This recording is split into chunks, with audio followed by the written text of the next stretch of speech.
Greetings. This is TK Trav, aka Travis Magus, here with LVX 777. Today, we talk about stuff. Been doing a lot of thinking about manifestation. I mean, obviously, because that's my latest offering. But honestly, it seems to be a continuation of what we've already been dealing with, down to the elements and everything.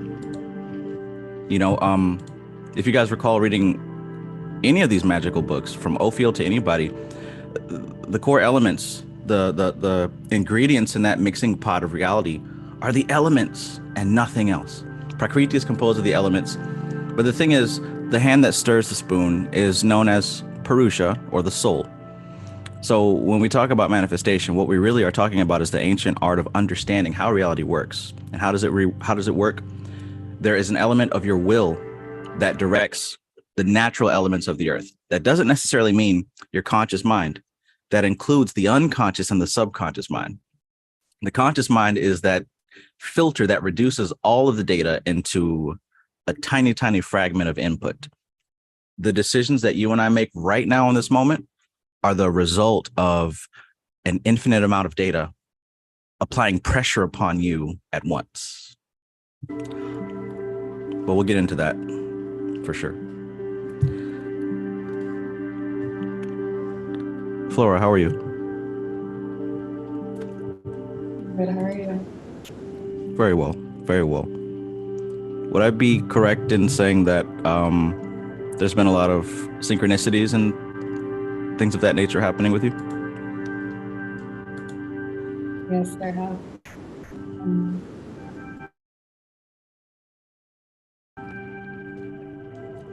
Uh-oh.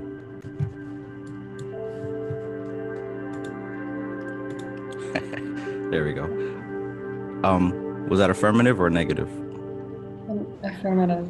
I think personally I've been contemplating death a lot.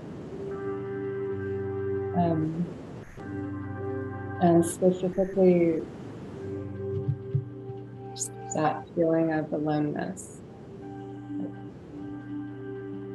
Loneliness and being alone, and what that, I'm blanking now, it's kind of strangely unalive, but I had a moment, and I can't tell if it was my imagination now or how real it was, but I felt like I could see my own death. Not in the sense of, not like I could see it, but I could perceive a feeling of how my life would unfold, and how it would end. And it impacted me really deeply, because with that came just like such a large feeling of emptiness. But being able to hold it without fearing it, and without without fearing the dying.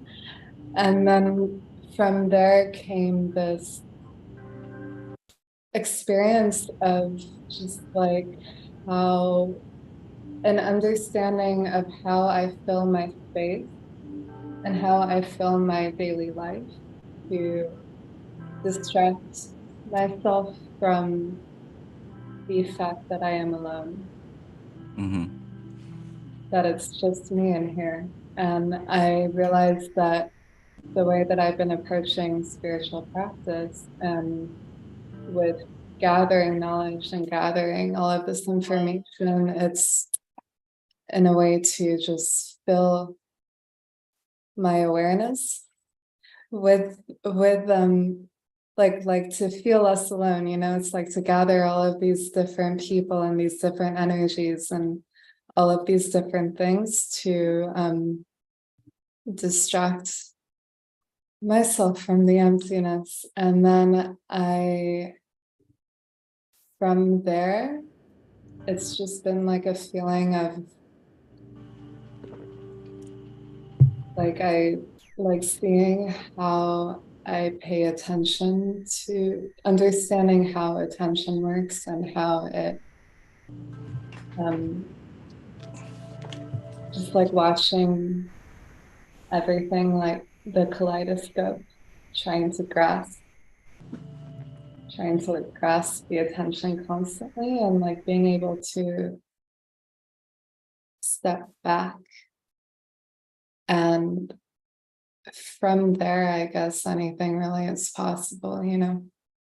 Yeah, I feel like it's like just a part of the cycle. Like I'll forget about it, which is why I'm talking about it now, you know, so that the words can come back when I don't remember the feeling of this.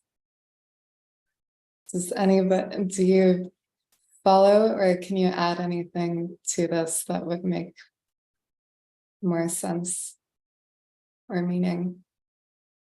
absolutely. I think that what you're describing is something that most people who go deep on their inner journey, I think we all reach that point, and it is really scary, downright terrifying. I mean, really, the part that you said about the emptiness and really nothing being there, and us using our daily life to kind of collect energies and experiences to distract us from that. That's very, very real. And I don't even think that it's something that you can forget. I honestly think that that experience is a reminder, right? The phrase is memento mori, remember death. How can we remember something that we haven't experienced yet?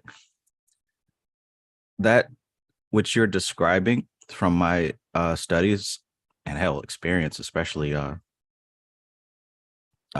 studying the magical mycelium, I think that that is the default state of life. We think of death as an end culturally, but ancient cultures will tell us that death is the default state of life. How do you feel about that?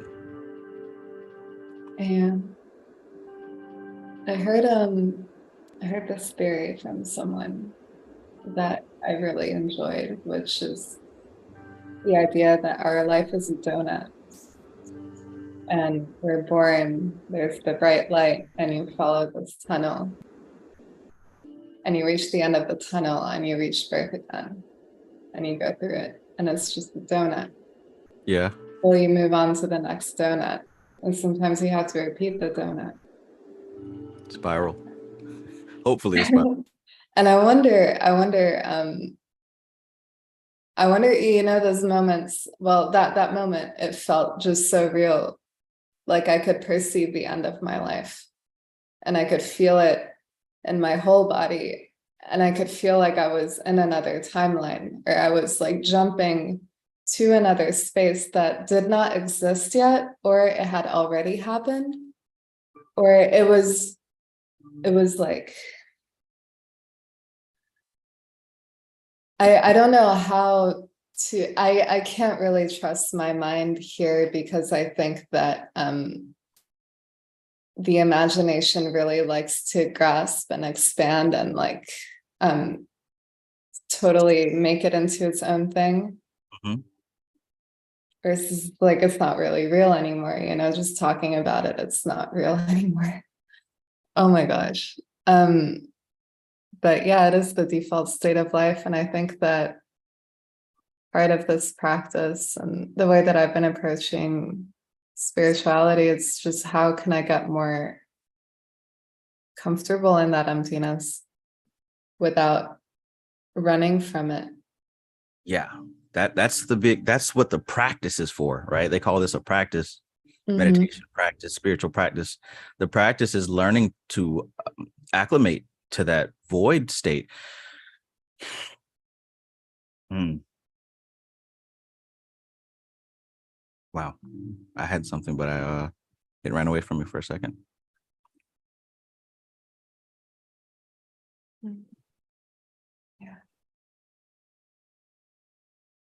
like we're decorating the void, you know? We're decorating it. But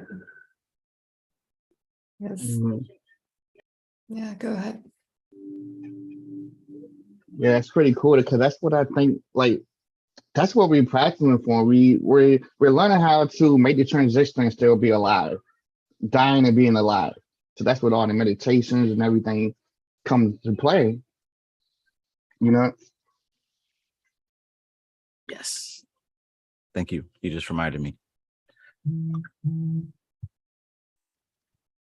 So like when we do these meditations and whatnot, like, oh my God, it ran away again. Hold on just a minute. Twice. Oh, yeah, that's it. That's it. So that nothingness, that emptiness, it's not actually emptiness. Because when we look at the Kabbalah, right, we look at these 10 sephirah of gradient of existence, right, from the most dense to the most subtle at the top.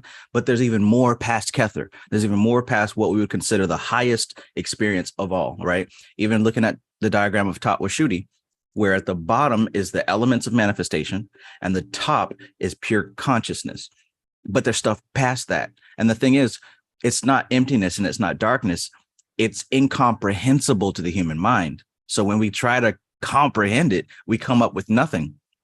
How can this be?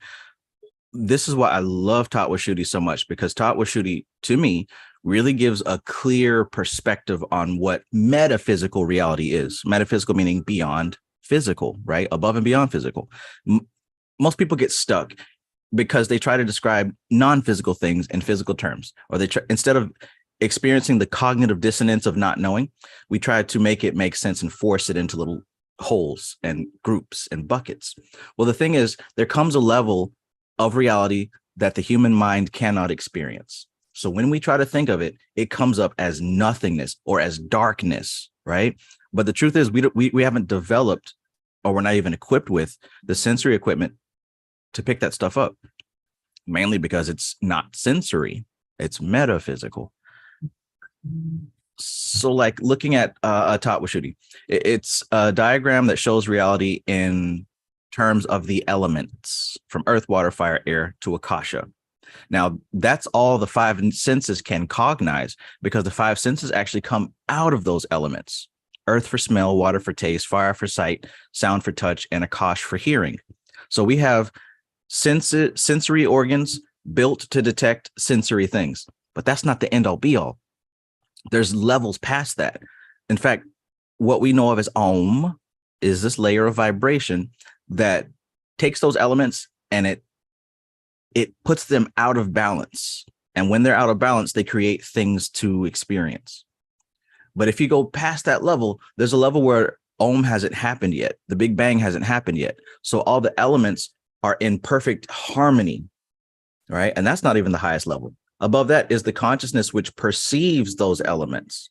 And that's what we call our soul. But there's a level past that. And the whole thing is that soul, its sole purpose is to experience existence. So everything underneath it. But where's the soul coming from? That's where we get to the metaphysical level. That's where we get to the level that's beyond the tree. The Ein Sof and Ein Sof are. This is data that hasn't been broken down in terms of sight, sound, taste, touch, and hearing. Sight, sound, taste, touch, and feeling. Whatever. That's data that hasn't been broken down in the five senses. So again, when we try to conceive it, it comes up as emptiness. But what meditation helps us to do is it helps us to, like you said, get more comfortable with that and acclimate to that. Not so much so we won't worry in this life, but for us to realize that actual reality is unmanifest.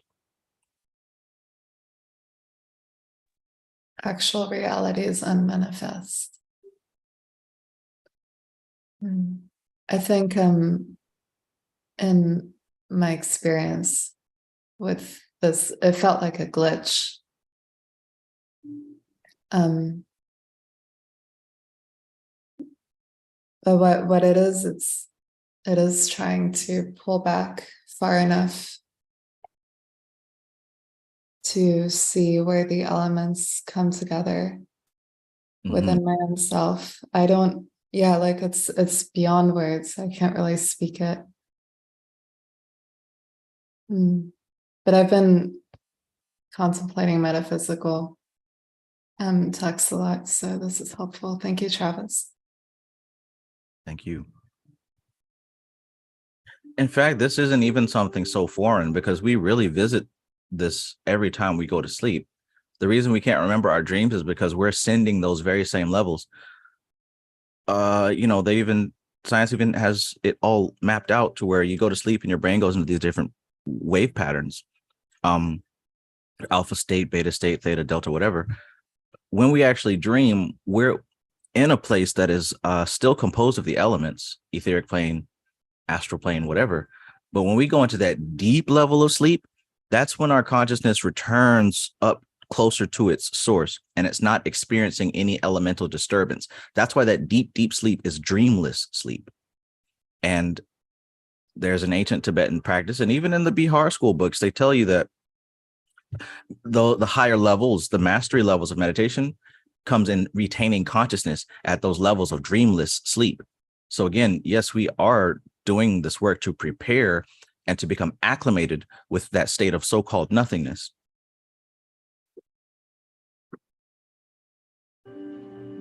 And again, I would say it's a remembering and a returning, because that's the default state of reality. And I think when we reach that state, we're gonna realize that whatever this is, we've always been there. Like we never left that place, whatever we can call it, you know? It's like going to a reunion, like, oh shit, I've been here. I was here the whole time. I was just too busy looking out the window at life, at my job, my daughter, my wife, my money, you know? And all those things, all those things are so important to us because they stimulate us emotionally, right? And they stimulate us elementally. Emotions are subtle, the subtle form of these elements. Because they disturb us in such a way, we attach to them because they make us feel alive. So we use them to identify us. And yoga talks about non-attachment because when we cling to those things and we identify ourselves as those things, it makes it very difficult for consciousness to move on to where it needs to go, because we've developed a lifetime habit of clinging on to these elements. We won't let them go. That's why, like what we read in the book, right? We don't let this stuff go. I'm just saying that it's like we're so attached to this shit that when we leave the physical body, we still doing human shit on your side. We're so attached to these things, you know? And your side is the water of emotions. And Flora, when you talked about that donut, right? That's what it is. We get stuck in that loop, but we refuse to leave. We have things that are heavy. We say it's holding us down, but I like to frame reality in terms of you have the control. Life isn't holding us down. We're holding on to life because at any moment you can choose to let that stuff go, but we have our reasons to not do that.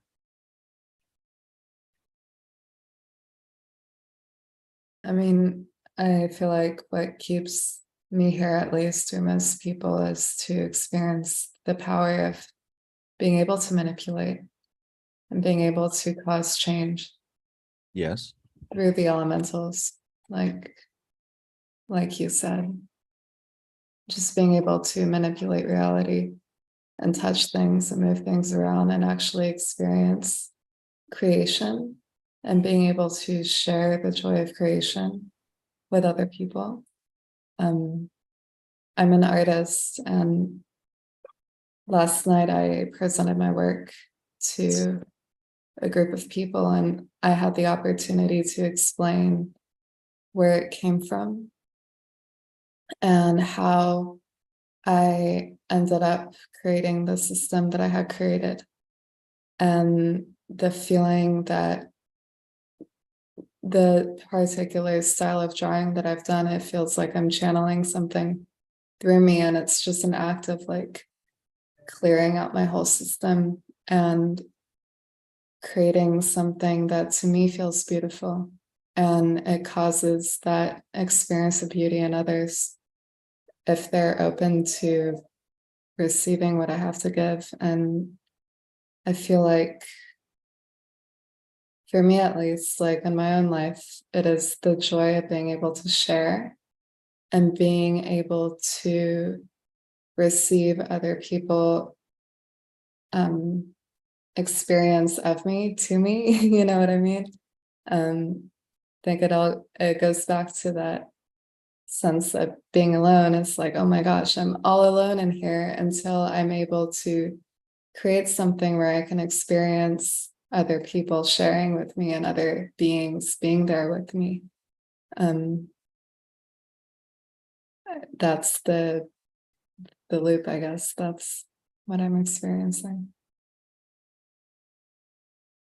And what's important about being able to share? Is that a question? Yes. Well, it gives me the opportunity to be in a position where I can reaffirm my existence and reaffirm my discoveries and reaffirm what I've like, that my life has meaning, that I've been able to create something, that I've given meaning to myself in a way that's saved me from the void, you know? Or however you want to call it. I don't like that word saved, but What's like, a better word? sorry. What would be a better word? Like support, you know? It's like the joy of sharing is just the joy of being able to, yeah, experience community and experience that crescendo of energy. Because when I get in a position where I can speak in front of people, like it's like, wow, like there's so much coming through me and I feel so pure. And it's the remembering, really. Because if we don't share, well, at least if I don't share, then I don't know, it doesn't feel like there's a purpose anymore. What's important about reaffirming or being reaffirmed?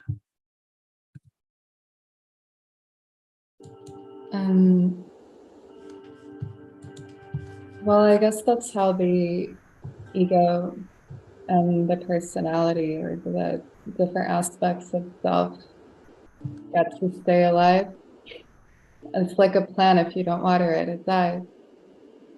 It's like a plant. If you don't water it, it dies. And you're referring to the ego, is that correct? Yes.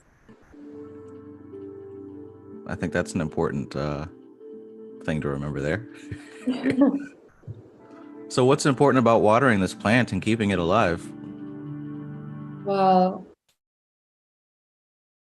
then it can grow and make flowers and fruit and propagate and continue spreading itself throughout Yes. the minds of others and the hearts of others. Just the growth of the mycelium. Reminds me a lot of this entity that they describe in these books sometimes with a lion's head and a serpent's body. So like continuing to exist and replicate itself, what's important about that? And by the way, if you haven't noticed this pattern, I'm going to keep asking until we get to something very nice. What's important about the pattern? What's important about continuing to replicate itself and spread itself and to reaffirm itself and to keep going? What's important about that? So it can stay alive. Next question. What's important about staying alive?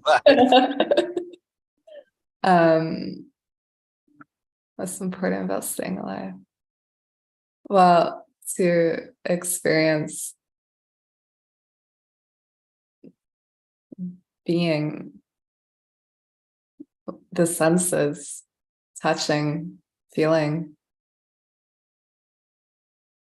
I guess I don't know anymore. I don't know how far I can go with this. All right. Well, that might be something worth putting under scrutiny, because that there is going to answer the question, what's the meaning of life? There is no meaning to everything is inherently devoid of meaning. Meaning is given by the ego itself. So to ask what's the meaning of life, it's kind of an oxymoron, because the whole purpose of the ego is giving meaning to things. In Sanskrit, the equivalent of what I'm referring to as ego, at least, is called ahamkara. And in English, it translates to the I maker. I, me, it makes things, it defines things, it labels things. Just like in the Garden of Eden, where God asked Adam to go out and start naming all these animals. That's the function of the ego. That's what it does. It identifies its existence by the things that it's able to perceive. So the question is, what's important about this thing continuing to do that? Is it necessary? In the light of what's talked about in yoga, as far as quieting the ego and how attachment brings suffering,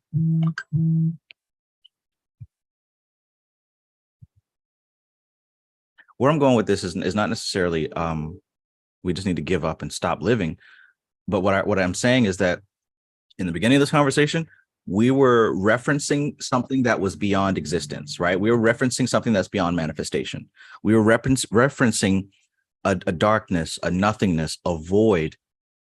And what I introduced in this conversation from my study was that it wasn't so much a nothingness. It was something that we haven't been able to comprehend. So it seems as if the ego's purpose is to comprehend things and label things, and anything that goes outside of its boundaries, it runs away from. Why? Because it proves to the ego that the ego doesn't exist, that the ego is a figment of that nothingness imagination. The ego only exists because the elements exist.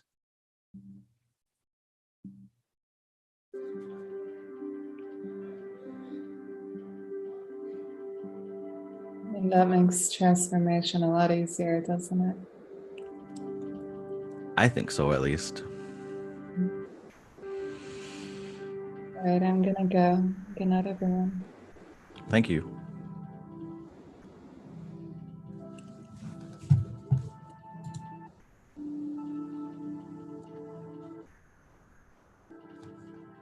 Interesting.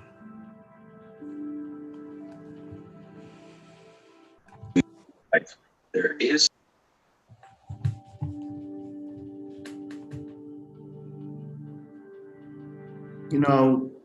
Hey Trav, how you doing? Peace, Andy. Peace, peace. You can spend so much time trying to get rid of the ego, struggling with the ego. Live with the ego. For God's sake, build another ego. Build how many egos you want. You know what I mean? But let them serve you. Don't serve them. You know what I mean? I just said in the chat there's a whole lot of soil, but we got a whole lot of seeds as well, So don't struggle with that, because you get so lost in, the silence, this unattainable silence or no ego. It's bullshit. Get past that, If you want to go sit in a mountain, in a cave, good luck, right? You go be a sadhu, go grow your fingernails, right? But that ain't us. We're trying to make a living out here, yeah? For what, or for better, for worse. So just, I think I read your book, by the way, 33 pages, just 33 pages. Come on, Trav. Fucking hell, you've been speaking for 1,000 hours, but no, nice book. And Thank you. I appreciated it. I enjoyed reading it. And I span out a lot from it. Like I got a lot of ideas from it in terms of sympathetic magic and things I could do and apply with them principles. But what you were talking about earlier with that girl, that lady in terms of, okay, so if you go into Tapashuti or you go into that meditative state and you get to the point of, okay, I am there and I am so beyond there. And when you get that feeling of not being able to touch the ground, that's the feeling you're after. You know, keep hold of that, because that is meditation. That is the silence type of thing. And then from that point, if you can think it, feel it, speak it, act on it, there's your 4 elements coming from that point of manifestation. And manifest whatever you want, whether it's pink fucking airplanes or blue sheep. Go hog wild. And, you know, yeah. Thank you for the book. Oh, and shout out to Apollo Soul, because she's a big part of that book as well. Yeah, shouts out to her too. Thank you, Apollo Soul. She's here. That's a big part of what was going on there. It's one of the things we wanted to prove is that we're already doing this all the time. Like it's not a special, like this even goes for magic. It's not always putting on your ritual clothes and lighting some candles and doing the chants. Like that's not the only time this manifestation is taking place. It's literally happening all the time. We can't help it. It's what life is.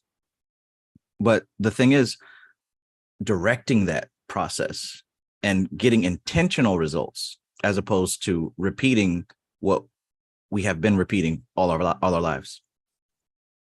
Absolutely. And, you know, once you get into that rhythm, like, you know, it's like, you know, practice makes perfect type of thing. Once you're used to living your life in that, through that kind of magical framework, if you want to put it that way, or, you know, having the candles, having the robes, having the beads, having the whatever props that there are. But once you've done it long enough, you can take all that away and you are it. You know what I mean? You can't get out of this shit. Everybody that's on this chat, everybody that's, you know, part of the family, you know, they could take away the props.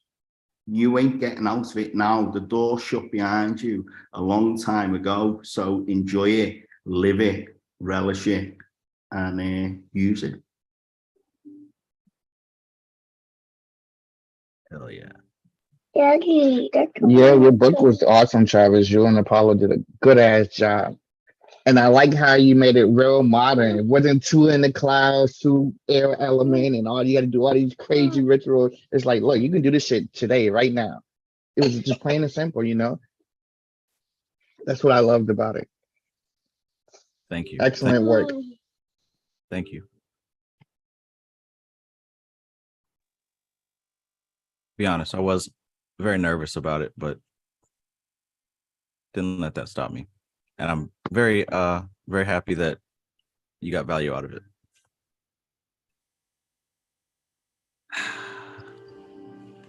Wow. But yeah, that's the whole premise. Again, it's easy. Not only is it easy, but we know we're masters of manifestation. All of us are masters of manifestation. Nobody here is a failure at manifestation. No one here has trouble manifesting. I promise you that. But like I said, we're not masters of our thoughts. That's the issue. Now, there is a distinction between mind, right? And I know even for me, it was a bit difficult to understand what the Kabbalion was talking about as far as how it talked about this ultimate mind, or even in the Kabbalah, how it talks about this macrocosmic mind versus the microcosmic. And even in Tatwashuti or Yoga Samkhya principles, an individual mind versus a greater mind. I think most of us, you know, we hear those words and it's like, okay, yeah, I get it. But in truth, we don't understand something unless we have a relatable experience. That's just how it is, right? Peace, Anna Molly. So in thinking about this mind, in doing my meditation today, I came to realize that Prakriti, what we know of as the material plane, doesn't just include Earth. It includes the sun, Jupiter, the galaxy, everything that we can cognize, peace. And that is a mind in itself. That is a mind, right? We, in a way, if I had to distinguish between three minds, conscious mind, subconscious, and unconscious mind, I would say that Prakriti and the universe is the subconscious mind, because it's a data system of patterns that are self-regulated and self-perpetuating. It doesn't require your help. Your body is going to blink and breathe. Your blood's going to pump. The trees are going to grow. Cheetahs are going to eat deers, et cetera, et cetera. Like, it doesn't need any conscious help. So I call it the subconscious mind. And then there's an aspect of an individual within that system, that ecosystem. That's us. That's the conscious mind. So what the conscious mind is a conglomeration of the senses that act upon everything that you have input. But then there's a greater mind that both of those exist within. So if we were to look at the entire realm of Prakriti, if you guys remember the Samkhya stuff, Buddhi, within the very top of that, as highest intelligence, there's an entire realm of potential outside of that. And that's what we know of as Purusha or Shiva. What I'm saying is that would be the unconscious mind. So within the bubble of Prakriti, or we can even say within the bubble of the tree of life, is everything that can possibly be manifested in any sensory way. Anything. That includes anything. And that's a tiny egg in an ocean of all the other data that exists that we don't have the instruments to detect. If anybody's ever worked with computer stuff, you know that there are certain file types. Like, say, for example, back in the day, if you work with a Mac, Windows file types couldn't operate on a Mac, and vice versa. On a Windows computer, certain Mac file types like .mov or you know, just different type of file, movie file types or picture file types couldn't operate on either operating system. Now, while those files contained data, that particular computer couldn't translate that data into anything useful, right? Like, say, I remember when FLV as a program came out, and it allowed you to play any type of movie file. Is anybody familiar with that app? Yes. Yeah. So now you can play any video file type there is, because it's able to translate it. But without that, those files are just sitting on your computer, and your computer can't read it. That's kind of like what's happening with the greater mind. The greater mind has file types that your computer doesn't have the software to translate. It's there. What they call it, junk DNA, makes up 99% of the universe. Right? Prakriti is literally just 1%. The tree of life is just a speck in an infinite ocean of everything else. So when I think of conscious mind, I think of the conscious mind is 10% of that tiny speck, and the other 90% is unconscious patterns that have been here forever and will always be here. And then outside of that is this infinite realm of potentiality that gradually trickles into Prakriti. That's why we not even trickles in. No, because change and time and space is an illusion. Prakriti is as she is eternally. Prakriti is eternal. The illusion of change is the fact that all the little elements inside of her appear to mix and shift. But from the perspective of that outside intelligence, Prakriti is this standalone, non-changing thing. Trav, Did that come through clear? I think, Trav, because what you're talking about there is way beyond, you know, you're talking beyond time and space, but within where we are, which is governed by time and space, that knowledge is important, but it's important not to get too wrapped up in it as well, I feel. Do you know what I'm saying? Because if you're trying to manifest something here, Yeah, it's important to understand where it's manifesting from. But beyond that, what good is that to us right now? Yeah. Because that becomes that comes later. If there is a later, if you know what I mean. Yeah. I had something kind of come to mind, which is that when you're forging or doing like metalwork or something, when it's like the perfect amount of hot to work with it, is actually impossible to look at with your bare eyes, like white hot, and there's metal in there, but you can't see any detail. There's no form yet or anything. It's just pure potential because it's like perfectly melted or whatever. And then that's when you have to pull it out real quick and like pour it into a cast, and then you get the actual form. So yeah. Yeah. From unmanifest to manifest. Formless to form.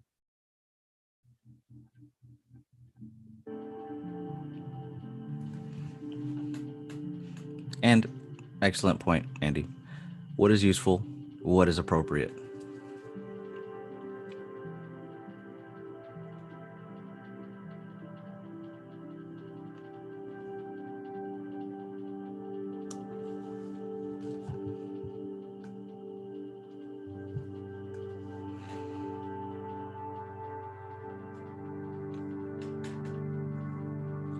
Think as magicians, which we're all born to be, if you can remember that far back.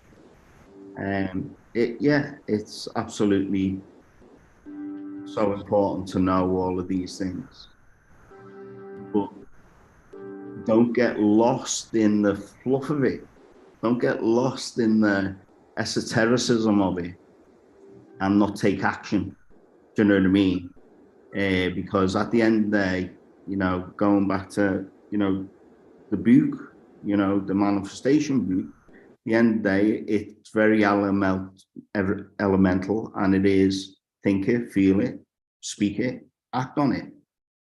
That's all you need to get the tools to master Malkut. And that, as magicians, that's what we're here to do. When you've done that, think about the other shit. If you haven't mastered Malkut, then you're floating around being a daydreamer, for, as harsh as that seems. Yeah. Because there are still things that we seek, chase, desire, and work for.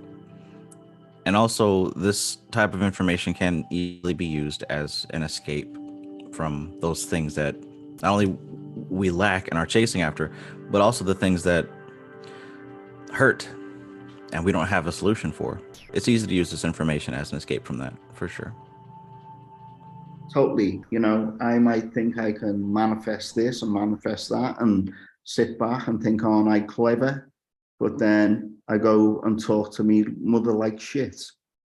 You know what I mean? Yeah. There you go. I say sorry. So I say sorry when I do, but still, there's still a lot of shadow there in the things that we do, even though we can be good at what we do in terms of manifestation and doing the work and all that. You'll find that you'll still get triggered by shadow, that it's an ongoing thing, and we are in this material reality until we die. So it's always going to be an ongoing thing.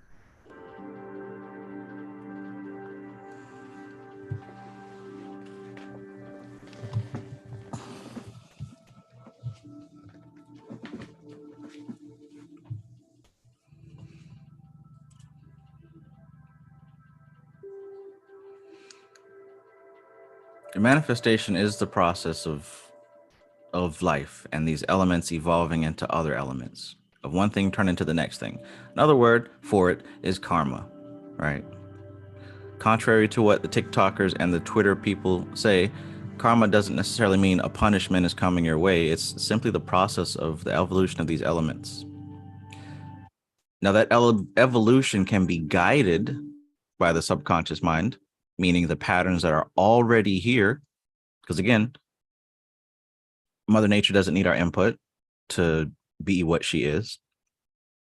But when we do exercise our input, we start to move those elements in a direction that can be in our favor or against our favor. So manifestation is always happening. It's nothing special. But what is special is being able to sharpen and refine our mental processes and our emotional processes and our behavior. Those are happening on multiple planes. Your mental processes, your emotional processes, your physical processes. When we refine that behavior so that those processes are all moving on the same accord, now things begin to flow a lot smoother, as opposed to your mental processes being in conflict with your emotional processes, which are in conflict with your physical processes. You can see now, if those things are all in conflict, if you're acting differently than what you say, think, believe, and feel, how do you expect reality to flow smoothly? We can write affirmations on our wall and say them every day, but if we're believing and feeling and thinking something contrary to those affirmations, what do we expect?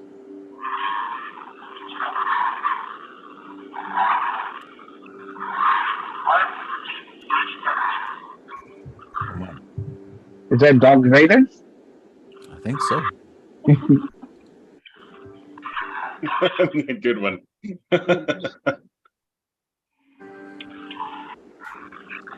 That's one of those spirits that live inside the static.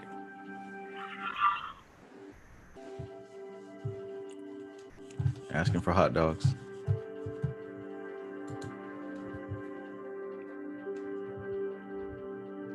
Peace to everybody in the chat. Always grateful for you guys. Thank you for being here. I hope that you've gotten some information that you feel is relevant and of value, and I hope that you continue to get that.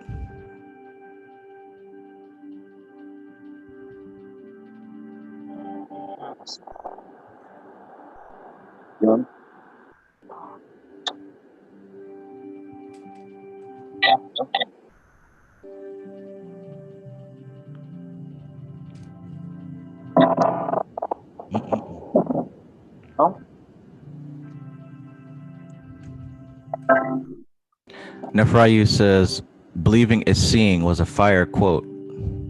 Yeah, that one goes to Apollo Soul. She came up with that one.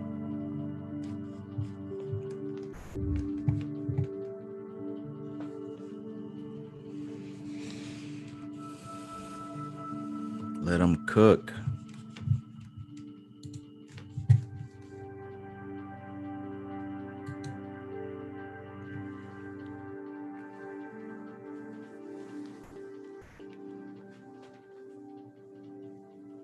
So at this point, I'm constantly attempting to connect all these dots between the elements and the process of manifestation, because they are literally one and the same. And we've literally been learning this the whole time. You cannot have existence existence or manifestation without the elements. Now, this concept of elementals and elemental spirits, for a lot of people, including myself, seemed as if it was this missing link or this new information that was a bit strange, foreign, and little understood. But looking back now and moving forward at the same time, I'm really seeing that, like many other occult concepts, this term, the elementals, is really just another phrase for natural processes that we've been learning about. And like most all spirits, it's easier for the conscious mind to perceive of natural occurrences as anthropomorphic or to give it some type of quality of a living being. It helps us to translate it and understand it easier. Like when we think of the angels, or even demons, or whatever type of spirit. These are natural forces. These are elementals. Now, depending on how we relate to these anthropomorphic visualizations, that may cause difficulty for us, or it could enhance the process.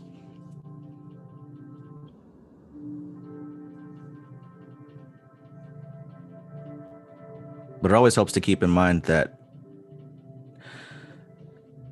it may be very convenient to perceive these things as people in the sky with wings, but please don't allow yourself to take that literally. The occultist mind is skilled at being able to believe something, but also not believe it at the same time, if you can understand what I mean by that. To believe something, but also not believe it at the same time. It's imagination, right? This is what we've been doing since we were kids.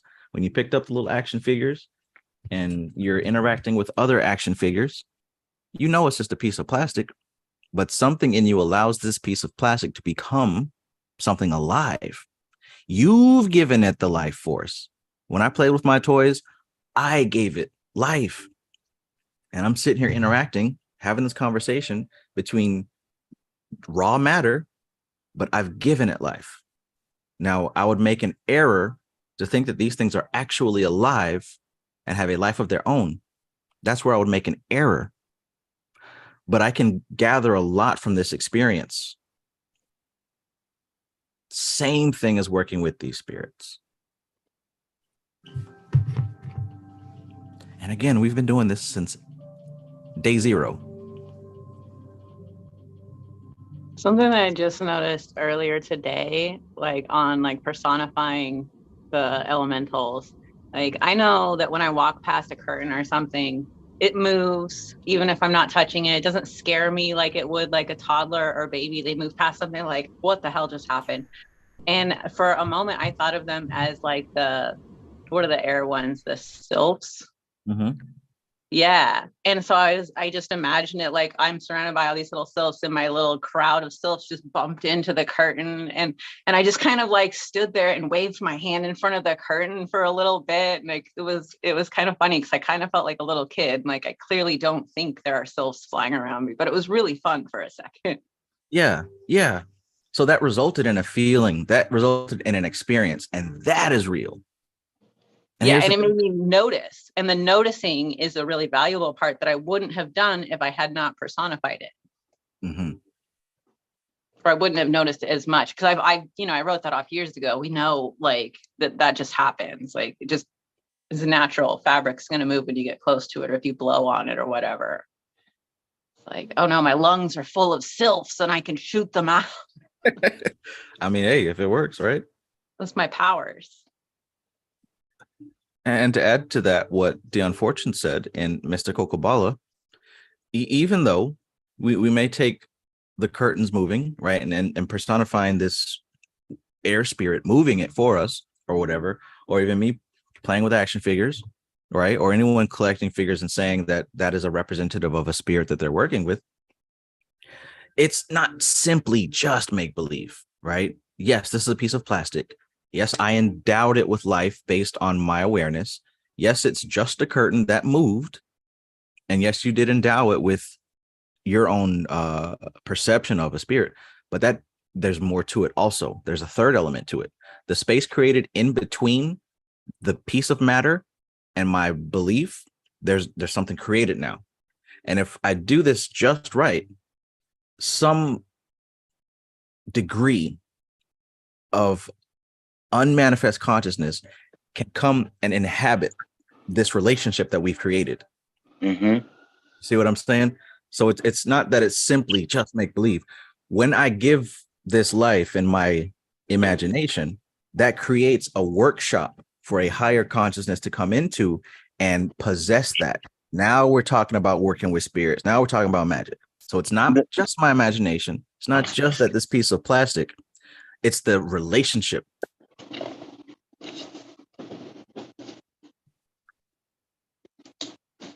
That makes sense. The big pointy effect. Or what did they say in the NLP book? You know what I mean? Which effect? The state of belief. Oh, the placebo? Yes, sir. Yeah. I'm trying not to give it away. Oh, I get you. Yeah. But we, I'm realizing is what we believe in, right? Is what we put our thought process to, right? Mm-hmm. I'm trying not to go in there too deep because I want to just wow. But it's really serious because once we get to the point of we all have our own understanding, right? This is why it's undescribable to everybody. Right. That's why it's individual to everyone. Mm-hmm. I couldn't even describe it to you because it's all going to be a perspective of what's that thing they call it? I can't even. We all looked at it when we was little kids back in the day, and like you look in it and you would change it, and there's like little crystals in it, and it changes. It's like perspective. Kaleidoscope. Bam. There we go. Hit hard. Because as soon as you change a quarter of a degree, a different perspective of a soul might happen, right? And so we are individuals. Oh, I'm done. I can't say no more. I'm done. All right. Peace and blessing to everybody. It's a great year. We about to turn this shit up. 1,000%.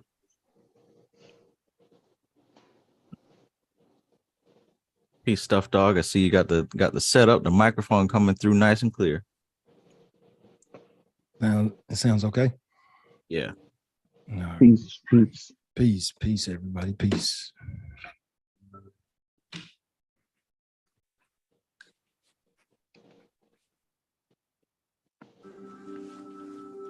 Now, again, about that third aspect, right? So this is all you need. Well, shit. This can be the bare minimum of working. And this is some sauce right here. So don't just take this shit lightly, right? You have your attention, your awareness. You got the object that you're fixated on. And by using this plausible deniability, this willful suspension of disbelief, whatever name you give it, by believing in this thing, but also not believing in it at the same time, believing in it just enough so that it produces something within you. That process is the male and the female coming together for the Holy Ghost to come preside over it and fill this experience with something new. Now, here's the thing. That Holy Ghost, that higher intelligence that fills that connection between you and your focus, it is undifferentiated. It only becomes something once you start working with it, once you designate it as something. But all that higher consciousness stuff is one thing. It's not good spirit, bad spirit. You filter it down and shape it into something. Now, if you don't have maturity, if you don't have a control over yourself, you're liable to let that experience become something that can be potentially harmful to you. Mm-hmm. I did do it wrong, but I learned.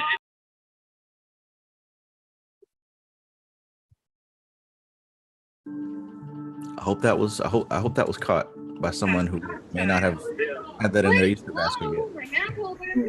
So Can you repeat the last little bit that you just said there, please?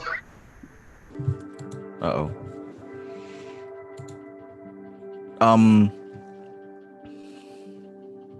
Shit.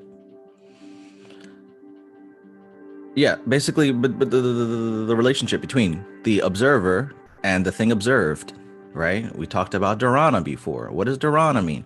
Dharana is this aspect of concentration where the observer and the observed becomes one, right? So the meditation is when what you're meditating on becomes one thing. And that even goes down to when you're a child playing with your action figures. Now, this action figure isn't actually alive, but in my imagination and in my heart, It's doing what I want it to do, and it has its own free will. Now, because we've established that connection, at some point, what the game that we're playing becomes so real that some higher aspect of consciousness comes in between the two of us and gives an experience of something that is really real. And it's at this point that we can say we're working with the spirit, we've tapped into something higher, whatever. But the main thing to remember is what comes down is not a good spirit or a bad spirit. It's undifferentiated consciousness. And we rapidly begin to filter it and shape it and mold it into something specific. But what came down was undifferentiated. You are solely responsible for what it becomes, whether you're conscious of that process or unconscious of that process. That process is happening. I think I might be a little bit too close to this. Am I too close to this, Mike? You're good. Okay. Well, that process is happening even from that level all the way up to our level. It's the same thing with us. We were that undifferentiated consciousness at one point, and we came down and we got wrapped in skin. And then when we came out, we started getting our marching orders and stuff like that from society. So it's the same as the like you were saying about the spirit and bringing that down and imbuing something with that spirit. You know what I mean? It becomes the imagination and the relationship that you have with you and that thing is the actual thing that's alive. You know, it has nothing to do with the actual object or actually even you. Actually, it's a connection that's actually being made on this level. You just happen to be involved with it at this point, but it's happening all the time. Yes. We're just calling it something now. You know, we getting words to describe an action that is automatic. These labels, and that's where the ego starts getting involved and things start getting a little wonky. Yep. A clue in Samkhya is that we call, because you mentioned we come down and we get wrapped in flesh, right? There's a clue in yoga in Samkhya, taught with Shuddhi, where she talks about those bodies, right? They're actually called sheaths, right? The Annamaya Kosha, the Vijnanamaya Kosha, all those different bodies. They're actually translated as sheaths. What is a sheath? When you think about like a seed or a grain, like wheat or something like that, it's a grain, but it's covered by a covering. So what happens is when that undifferentiated consciousness makes its way towards the manifest dimension, it doesn't just all of a sudden, you don't just suddenly appear in somebody's womb and now you're here. That undifferentiated consciousness, and remember that seed, it's called the Atman, right? Or the Jivatman, I should say. One of the two. When it enters manifestation, the first layer wraps around it. Then the next layer wraps around it. We call it the mental body. And it's almost like a grain of sand going into a clam, right? And over time, the clam secretes, because that grain causes a disturbance inside the clam. And what happens is that clam secretes something to cover up that grain so it becomes smooth, so it's no longer an irritant. But this process keeps going. And now these layers and layers of whatever that stuff is wraps around this grain of sand, it becomes a pearl. Same thing happens with your soul entering this physical body. You go through the mental plane and you get a layer wrapped around you. Then you go to the astral plane and you get a layer wrapped around you. Then the etheric plane, you get a layer wrapped around you. Now the physical plane, you get a flesh body wrapped around you. Russian Matryoshka dolls. And when you describe that whole process, that's doing the top with Shuddhi meditation, right? And the last process is earth. And then when you're going back up. Yes.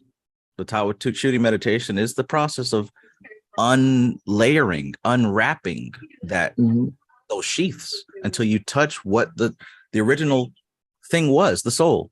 And then you go through it again, this time reborn and pure. For your life, all of those things are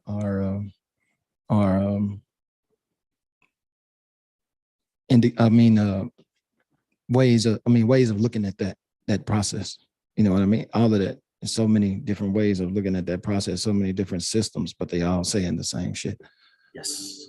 They all say the same shit. You know, some of them are threefold, some of them fourfold, some of them 5, 6, 7, but they all talking about the process, and nobody knows how many it is. We just know that it is a distillation process. You know what I'm saying? It is a distillation process that happens where, you know, well, you can't even call it we until we come into form, but it, it's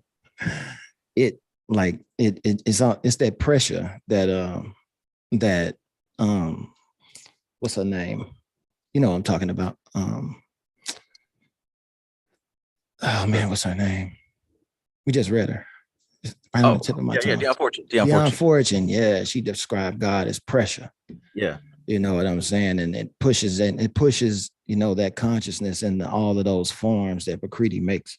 She just makes without thinking, but the consciousness is pushed into all of those forms, and those forms, the consciousness that it can express is what it expresses. But that's the process that all things come in. I think it has happened in all things, into all forms, and things that aren't in the form. You know what I mean?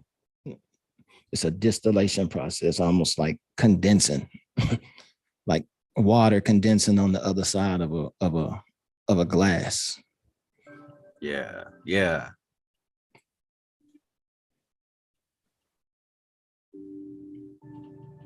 It's crazy to start thinking about these things, though, you know, because, you know, when you were a kid, you didn't need anything to you didn't need words to describe it. You know, the process just happened naturally, you know, with, like you were talking about with the action figure that you just brought up. But, you know, we all had them, you know, boys and girls. You know, girls, they had them old school Barbies and My Little Ponies, and we had G.I. Joes and Transformers. And, you know, we didn't even need cartoons for those things to be real, you know. Right. And you know, I'm having this problem with my son because he gets enthralled in something because he still has that childlike mind, but he's finna be 12, and there's responsibilities that he has, you know what I mean? So now I'm kind of torn between, like, I want him to still be able to be in that mode, you know what I mean? But he got to get shit done here, you know what I mean? So it's a I don't know, it's give and take, you know what I mean? And even for us, you know what I mean? Going up like Society Ejects was talking about and doing a talk with Shooty, you know, when you go up, you can't stay there forever, because you know you got to get shit done, and I mean that seems to be the process that's going on with all, you know, all of so-called creation. You know, it's in and out, you know, in and out. It's a wave. Seems to be going on with all of creation. It's a wave. So again, when I think about Om, I think of that as a layer of that in and out. It's the context of in and out. When I think about Om, going by Samkhya and Tawashuddhi, that's a layer that exists just beyond the 5 elements. To me, it's the principle of excitation. It's life. Rajas, Sattva, Tamas, and it's just the context. But the fact that Prakriti beyond that is perfect, unmoving, untouched, no time and no space. It's just like this perfect model of perfect reality. That's one level. But because of it, just like the double slit experiment, right? Apollo Soul sent me a video today talking about the double slit experiment. The fact, and you guys know about that, they shot the proton, electrons, whatever, through the slits. When they observed it, it was a particle. When they weren't observing it, it was a wave. So it's a fact that our awareness has an effect on reality. Prakriti is perfect at one level, but when consciousness has been applied to it, the wave, the potentiality now becomes something solid. That excites and becomes what we know of as what I equate to the Big Bang, and also the level of Thoth. Underneath that is where we start to have the content that fills the context of up, down, in and out. and again, going back to what you said, as children, we didn't need to know any of this stuff, and we still don't. We play with it now because we're more intellectual and we want to get down to some more of the minute details. You still don't need to really understand all this to do it. It's not of the intellectual mind. It's of the higher mind. So no, you don't need to intellectually understand it. It's fun to talk about, but in truth, when it comes to manifestation, it's a doing. It's a doing. In the chat, Richard said, execution trumps information. Boom. I took that off.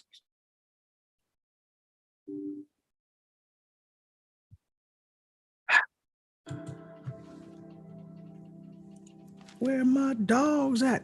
Bark with me now. Bow, wow, wow.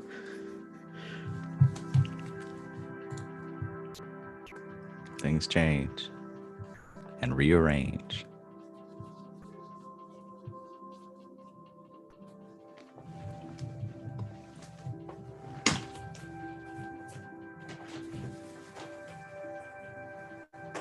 There's a good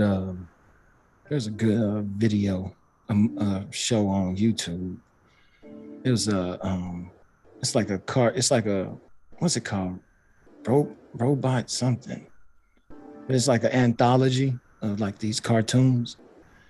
And they have a good one on there that is a real good illustration of Prakriti. It's a very good illustration. And it was these two people went to this planet that had this alien species that was like, they were drones and they had one brain, and the brain produced it was like a mother, you know what I mean? And she was the brain of everything, and she produced everything. And they were going there to try to colonize it because it was like the perfect species, because it did what it was told. And, you know, if it needed something, it made it. And like if it needed a job done, it made the thing to do a job, you know what I mean? And it was like billions of years old, and it didn't mess with anybody. It was just going about its day doing this thing. And the guy came. It was a woman there already studying it, and then the male scientist showed up, and he wanted to, like I said, colonize it. And I don't want to tell the end of it, but it was pretty good. The way the twist that came at the end of it. I don't want to spoil it for anybody. I'm trying to find it right now. Are you talking about Robot Chicken? No. Oh, because Richard asked that. I was like, yeah, because no, it's new, man, and it's like it won like some awards or whatever, and it's like got 4 seasons. It's on. That sounds hella interesting. I definitely want to know what it is. I'm gonna find it. It's on Netflix. It's a cartoon, but they got a bunch of different. I know what you're talking about. I got you, bro. Let me know. It's Robot Love and yeah. Sex Love. It's not Sex Love and Robots. Yeah, I think you are. It is Sex Love and Robots. Yeah. I'm gonna find exactly which one. Is that what it's called? I need to know that fire. Hey, did you see the last one when the that you was talking about? Mm-hmm. Oh, all right, got you. I got you right now. What is it on? Is it on Netflix or anything, or Netflix? It's Netflix. I think it's I don't think it's called. It is Netflix. Yeah. It is Netflix. It's Netflix. Oh yeah, Love, Death, and and funny part is, you know why nobody liked it though? You know why nobody liked it? Because they didn't understand it. No, it's only 3 minutes. Yeah, but you gotta really get that though. You gotta really get that though. Yeah. I'm gonna let that tick for a couple of seconds. All right, chat. No spoilers. I definitely want to see this. I usually don't care for movie recommendations, but this. I'm not gonna say that. It's only 3 minutes though. People's mindsets aren't even. It is. I'm trying to find which one. It's called. It's called Swarm. It's in season 3. It's called Swarm. Yeah. It's 17 minutes long. It's not 3 minutes. That was the best one. Which one? I think the first episode was the best one when they went out to space. Nah, remember the one with with the one with the dude with this they had like a couple of seasons, man. This shit Yeah, dope. Yeah, it's 3 seasons. Everybody Man. saying different seasons. That's dope. Yeah, it's Yeah. 3 seasons, man. All of them pretty sweet. All of them pretty good to look at. But that Swarm was a really good. It's a really good description of like a Prakriti. You know what I mean? But it's crazy. It's really sweet. It's crazy. Okay. I'm not gonna tell you, Trav. You'll like it though. I'm definitely gonna check this out. You will like it, Trav. You will get a lot out of it. I'm about to check it out. You'll get a lot out of it. Finally. Last time somebody gave me a movie recommendation, I think it was Lovecraft. I mean, the first 3 episodes were really cool. But anyways, yeah, cool. Can't wait. So yeah, I just wanted to throw that out. Thank you. You got it. So, I would recommend for you to watch too. Hold up, give me 1 second. My computer acting funny. Season 1, episode 2. Now that shit was real trippy. Oh. Yeah. So they got some hit and miss inside of, but like season 1, episode 2. Crazy. Yeah, that one was crazy, bro. That's like, what the fuck? Yeah, that one was crazy. That one messed me up a little bit. Yeah. Yeah, that's a dark experience, right? Yeah, that was pretty dark. That was pretty dark right there. Yeah, that one kind of fucked me up. But whoever writing these, definitely read the shit. They definitely study the shit. It's definitely a lot of these are like Doth experiences. Like that was a Doth experience right there. Yeah. You know what I mean? On that one you talking about, that was a Doth experience. Mm-hmm.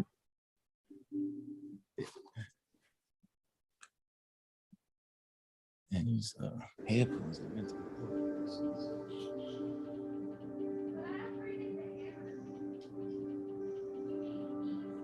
trying to get my setup together. Trav, I think I'm ready to holler at you now, man. I got everything I need now.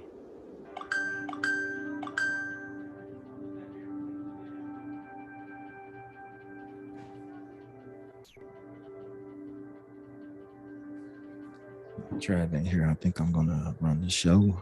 How's everybody doing tonight? How's everybody doing? Uh-oh. Your microphone sounds good.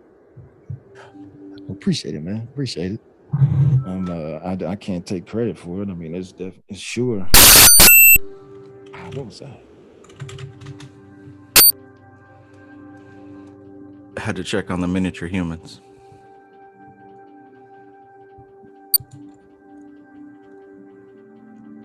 Okay, must be. My microphone ain't working.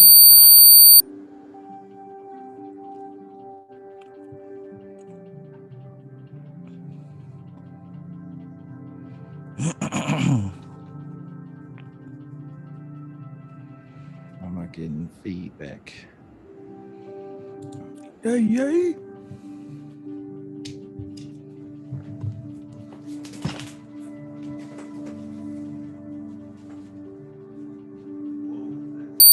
Is Sacred Magic of the Kabbalah still for Saturday?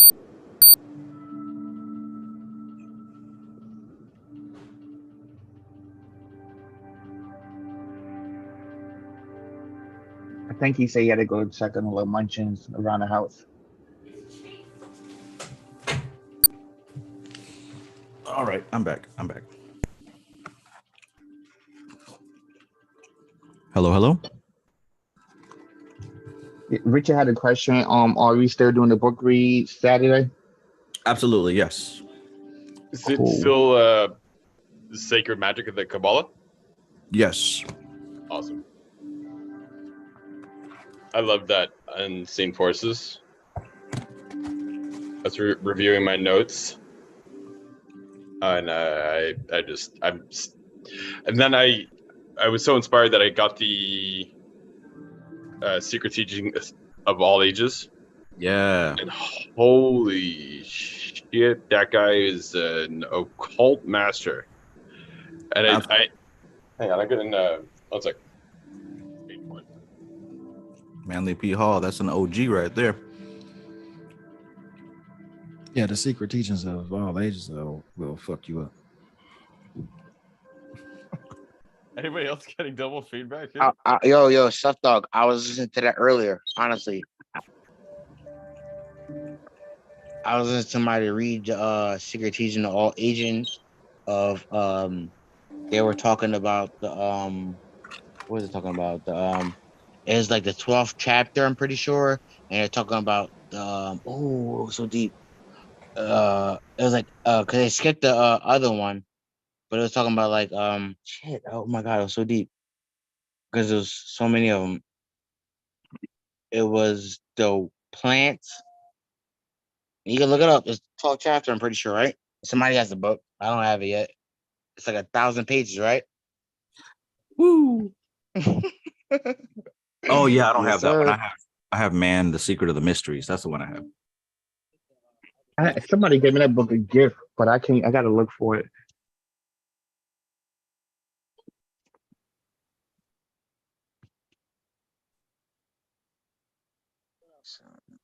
Um,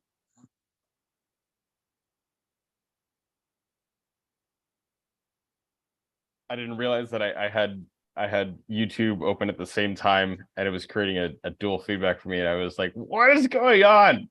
Why are there two double audio track here?" Someone mentioned about what was the question about secret teaching of all ages? Someone mentioned something about chapter 12, I think. My man was describing something that was on. sorry, yo, I'm trying to find my. I can't I hear got you it. guys. I'm trying to figure it out. I But got it just right don't here. mind me right now. I'm sorry. I'm trying to figure it out. All good. I've been zooming in so long. You can pick somebody to sleep with that book. Man, this book is crazy. Apparently he was super young when, and I was thinking, I was like, if that dude was like, it's piquing my interest as to his backstory and origin for how he grew up and was able to ascertain such a depth and wealth of information from various topics, and to go so in depth, because I think he was like 27 or something when he was able to make this book, because there was a guy whose name is Mitch Horowitz, who did a documentary on Manly P. Hall, or not even I wouldn't say a documentary. It's just he's just an occult writer who writes about other occult writers, and he was talking about Manly P. Hall, and I was like, okay, I gotta find that book, and I was like, head implosion, explosion simultaneously. And this stuff was for the wealthy. You know, it was before it got in our hands, it was passed around in various occult circles, man. And if you had connections, you know what I'm saying, you could have this stuff in, you know, you could have grew up with these books, you know, on them big bookshelves that they show in the movies. No, that shit real. Oh, I see where you're going. Right. Yeah. Right. So you know, if you're an inquisitive child and that wealth of information is available, my kid reads all the time. Yeah, I remember you showing that that big box set. Yeah, that's just one. Yeah, my wife the other day was telling him he couldn't to put the book down so he could hurry up and eat so he could finish his chores so he could go to bed. And I walk out and he was like, "Dad," and I was like, "Did I just hear you tell this dude he can't read?" she was like, when he reads, he slows down. I was like, okay, I understand that, but come on, man, we got to draw the line somewhere. Like, I was like, man, come on, man, we can't deny him reading at any level. Like, let the man read. You know, say don't play video games, but reading, that's too much. I agree with that. Yeah.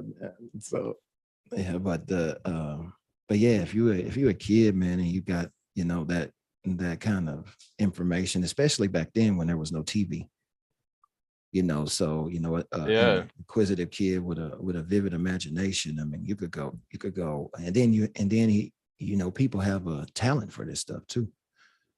You know what I'm saying? I mean, look Yeah, at Trav. that's true. Natural inclinations and whatnot, for sure. Yeah. Like, There's something that you mentioned specifically about it, the occult topic being specifically for the elite. I just wanted to acknowledge that for a moment and state that there is that type of differentiation between ceremonial high magic and what would be for more of the common people, for example, the paganism or some of that, it would be referred to as like folk magic, right? Or low magic, yeah.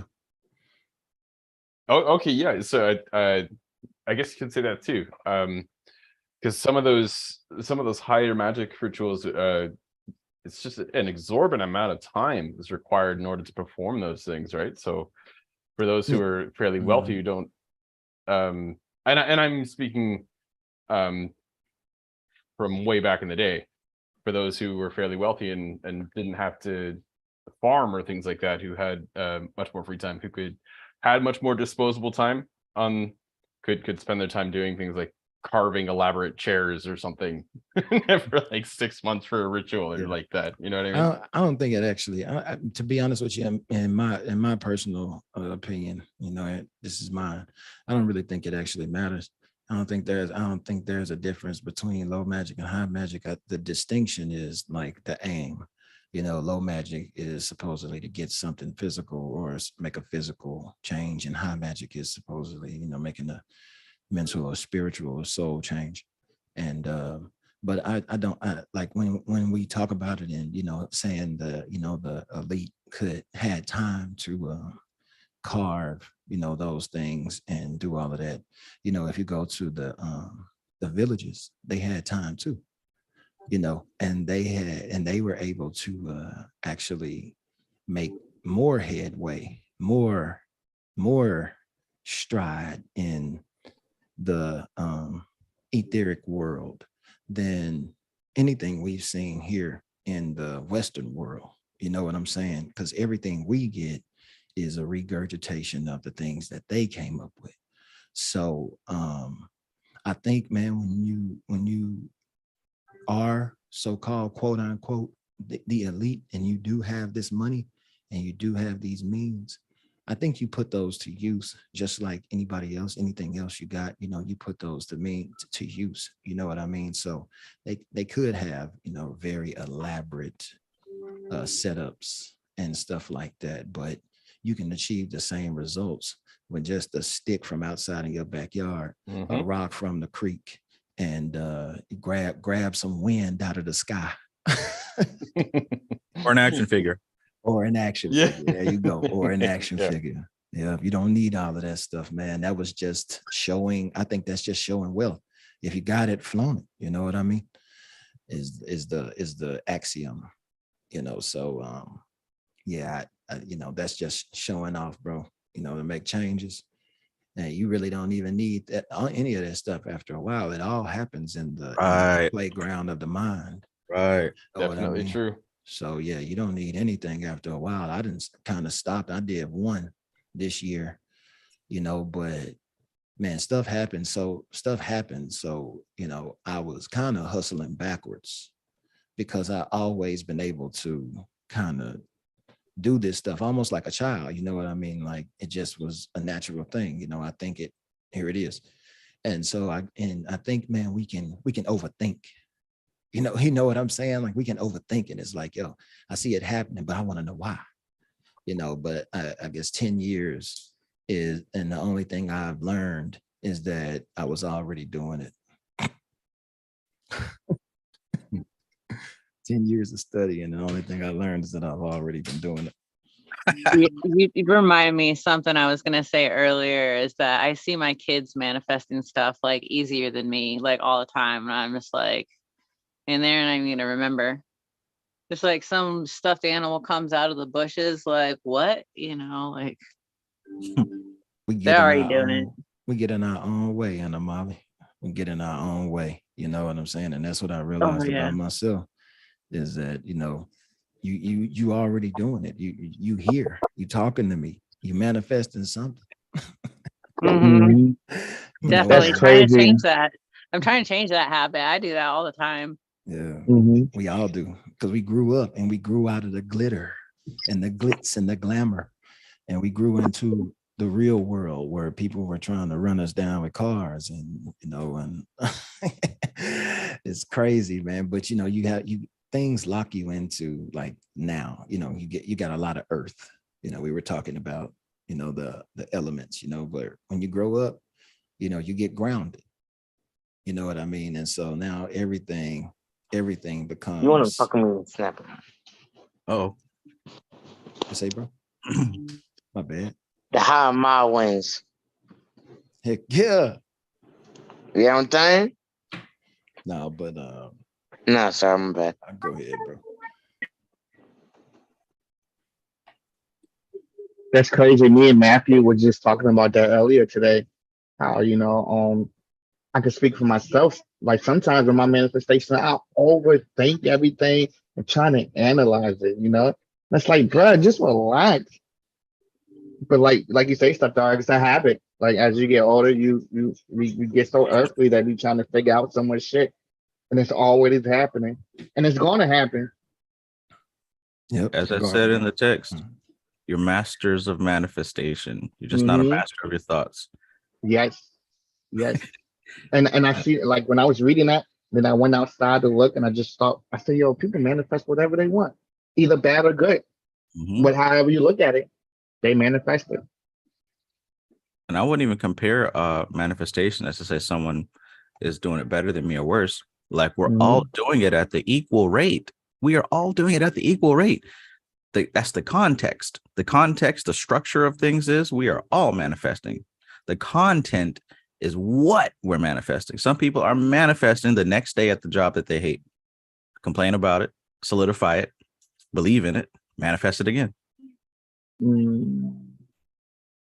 There was a point where I said, I'm never doing this again. Oh, shit. Yo, that reminds me of the book I just got the other day. I didn't even tap into it the other day with Ray Diablo. I'm pretty sure I botched his name. What the hell? You know what I'm talking about? Principles. Oh, yeah. Ray Dalio. Ray Dalio. Yeah, I know I botched his name. But Principles, It's a good right? one. Mm-hmm. When you said Ray Diallo, I like it. Definitely. I like it. You didn't say if you can't say it, and you gotta pronounce it with your own understanding, right? To, bro. Phonetic. Got to. Yes, sir. I spell phonetic. I can't spell it all, bro, because I spell phonetic. I cannot spell it all. My wife dogged me out all the time. I cannot spell it all. But, like, she laugh at it, but she know what it is, though. But I spell the way the word sounds. And English is messed up. It ain't me. It's English. I can go into that, though. English is such a like what they say is a bastardized language, right? Yeah, I was just joking. I didn't want to get into all of that, but it is, though. That's what they say. But I think I heard somebody say it's a master language too, because it is a master language. Yeah, because once you understand it, and we can use phonetics. People say, "Oh, we gotta be careful when you're using semetics." Well, that's just wordplay, right? Right. See, people get stuck on that wordplay. Wait, hold on, I got you. Correspondence. It goes the same way, right? As simple as that. Is how we look at certain words and how we reply to our own situations, right? We correspond certain words to certain things. Yeah, and it's a big thing. It's a big ticket that's on the docket now that's in the world, is the changing of the money. Like, that's what we're talking about right here, because money has nothing to do with the actual value of the paper. It's about what we imagine it to be, the trust that we have in it. And they're trying to change it to a digital thing. You know what I'm saying? And so now they have to build trust in that aspect of the reality. So a lot of stuff is gearing us towards trying to flip that switch, if that's the case. And like, people have built up all of these like ideas of what that's going to look like. I got some of the men in my family calling me, trying to get together and figuring out what we're gonna do with the money. Yo, stuff dog. I just had somebody call me the other day with panicking. I was like, bro, get the fuck off my phone. And I delete his number. He's like, I swear to God, like he was panicking. It's like, yo, we gotta take our money out the banks. We gotta put our money on the bigs. We gotta go to China. I was like, bro, what the man. fuck? Worked I up. say, who told you this? It's on the news, man. It's on the news. Oh my God. Yeah, man. I no longer can indulge in this activity. Bye. You know, but that is, it might be true, but hey, it doesn't affect me right now. I mean, even if it is though. Go ahead, Trav. I'm sorry. Go ahead, Trav. This the thing. Like, okay, so number one, hopefully, for those who haven't paid attention to reality, you should know by now these things keep coming over and over and over. They're never going to stop. Natural disaster, political scandal, celebrity scandal, environmental slap. There's always going to be something to excite and put people into a panic. There's nothing new. The context remains. There's always going to be some spicy shit to get people excited. And those who have a lack of self-control and no real grounding in managing themselves, they're going to get carried away by that excitement, right? Some people get carried away by each and every episode. Oh, y'all, they got a new virus. Oh, y'all, they arresting Trump. Oh, y'all, China dollars. Like, it's not going to, there's not an end to it. You're not going to get panicked and then find a solution and be cool. If you're the type of person to get excited about that, you're stuck in that loop.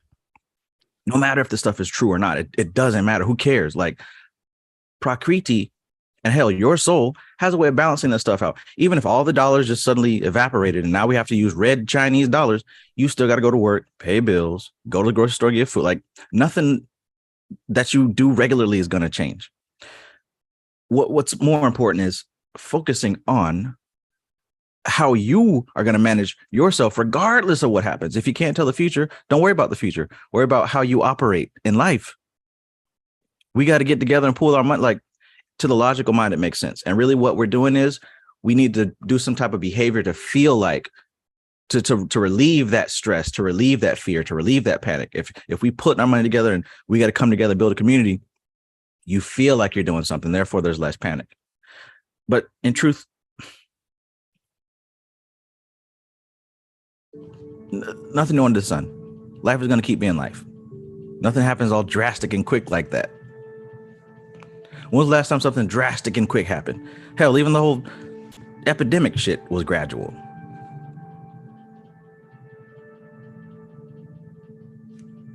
Or maybe I'm just living in an illusionary world. You are. You living in an illusionary world, man. We all are. You know, and that's why these things don't affect us, because everybody is it's like I said, grounded.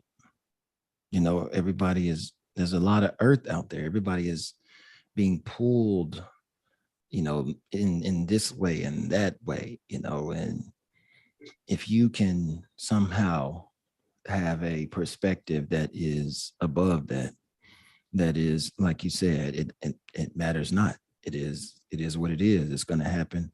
I got here through a lot of those things. We got through, like you said, it's a Y2K all over again. Yeah. So I mean, if you I mean, and we just had this, you know, just 2 years ago with the tattoos that they were giving people. You know what I mean? So it is what it is. Like you say, it's just it's DEFCON 4 and 5. It's red. You know what I'm saying? They just want to keep this thing going. You know what I mean? And it's always going to be something. It has to. And it's not even a they. It's Prakriti. It's always going to be something. It's always going to be something. It's fun though, man. And as far as like our behavior is concerned, like we have to also remember, I mean, if I say remember, but if you realize this occult principle or life principle in general, every intention that you have is a seed. And the actions that you produce from that intention is the fruit of that seed, which is another seed for the result you're going to get. In other words, the things that you choose to do came from an impulse. You can consider that impulse a seed and the actions a fruit. Those actions now are a seed, which will get you another fruit. So if the seed is panic and fear, I have no choice or any other option but to produce panic and fear fruit. So if I choose to plant the seed of panic and fear and go out and we got to get together and no matter what comes of this, it's going to produce fruit of panic and fear. It's not a bad thing to we got to get together and That's not a bad thing. If the seed of it is formed out of something that you want to replicate, right? But any action that we take based on fear and any action that we take based on fear, panic, anxiety, any action that we take based on that seed is going to produce a fruit of panic, fear, anxiety, period. Trav, what magic I got to do to protect myself? Because these people, they doing this, that, and third to me. No matter what you choose to do, you're planting a seed of fear, anxiety, and, oh my God, I got to protect myself. Hey, Trav, I also remember when we go back maybe like a year and a half ago, maybe even like 2 years ago, maybe we talk about where I don't remember what book, but we talk about the grade of the soil. You're breaking I'm up. actually playing gardens. I mean, this is my second year, and I have plants that's coming back.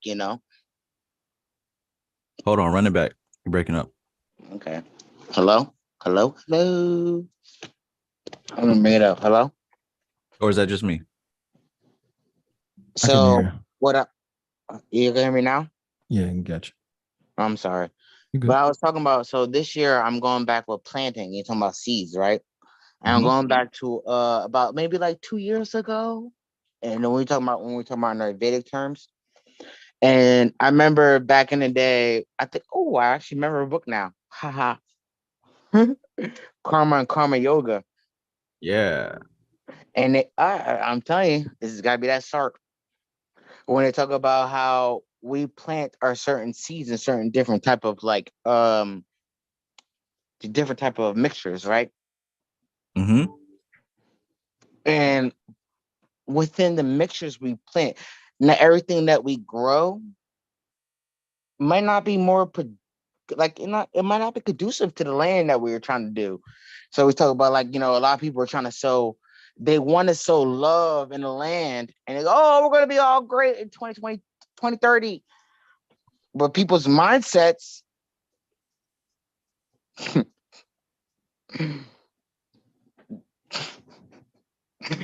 they got makes a different perspective, like I say, you know?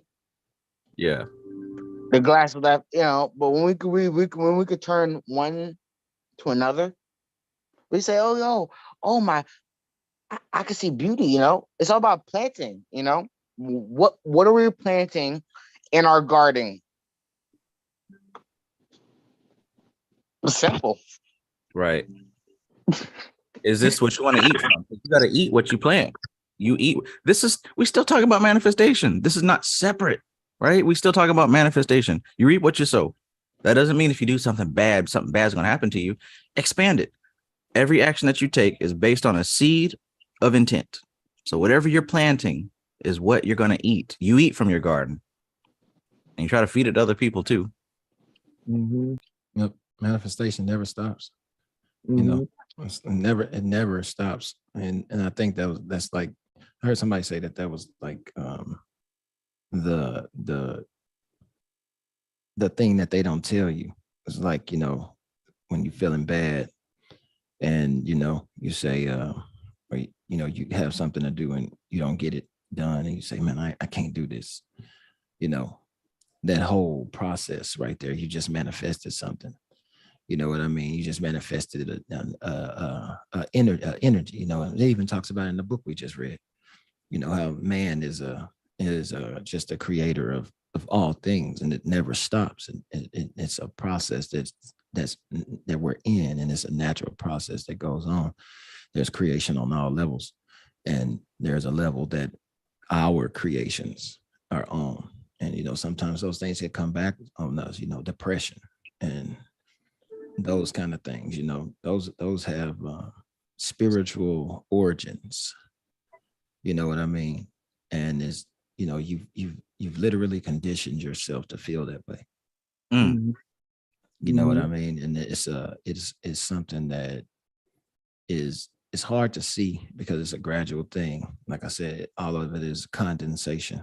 You know what I mean? Or it's all just a seeping of, and it's just a little bit at a time. And you add to that cup, add to that cup, add to that cup, and then it just overflows. And now it's just on your shoulders, and you don't know where it came from, but you've been doing it the whole time. You've been manifesting that.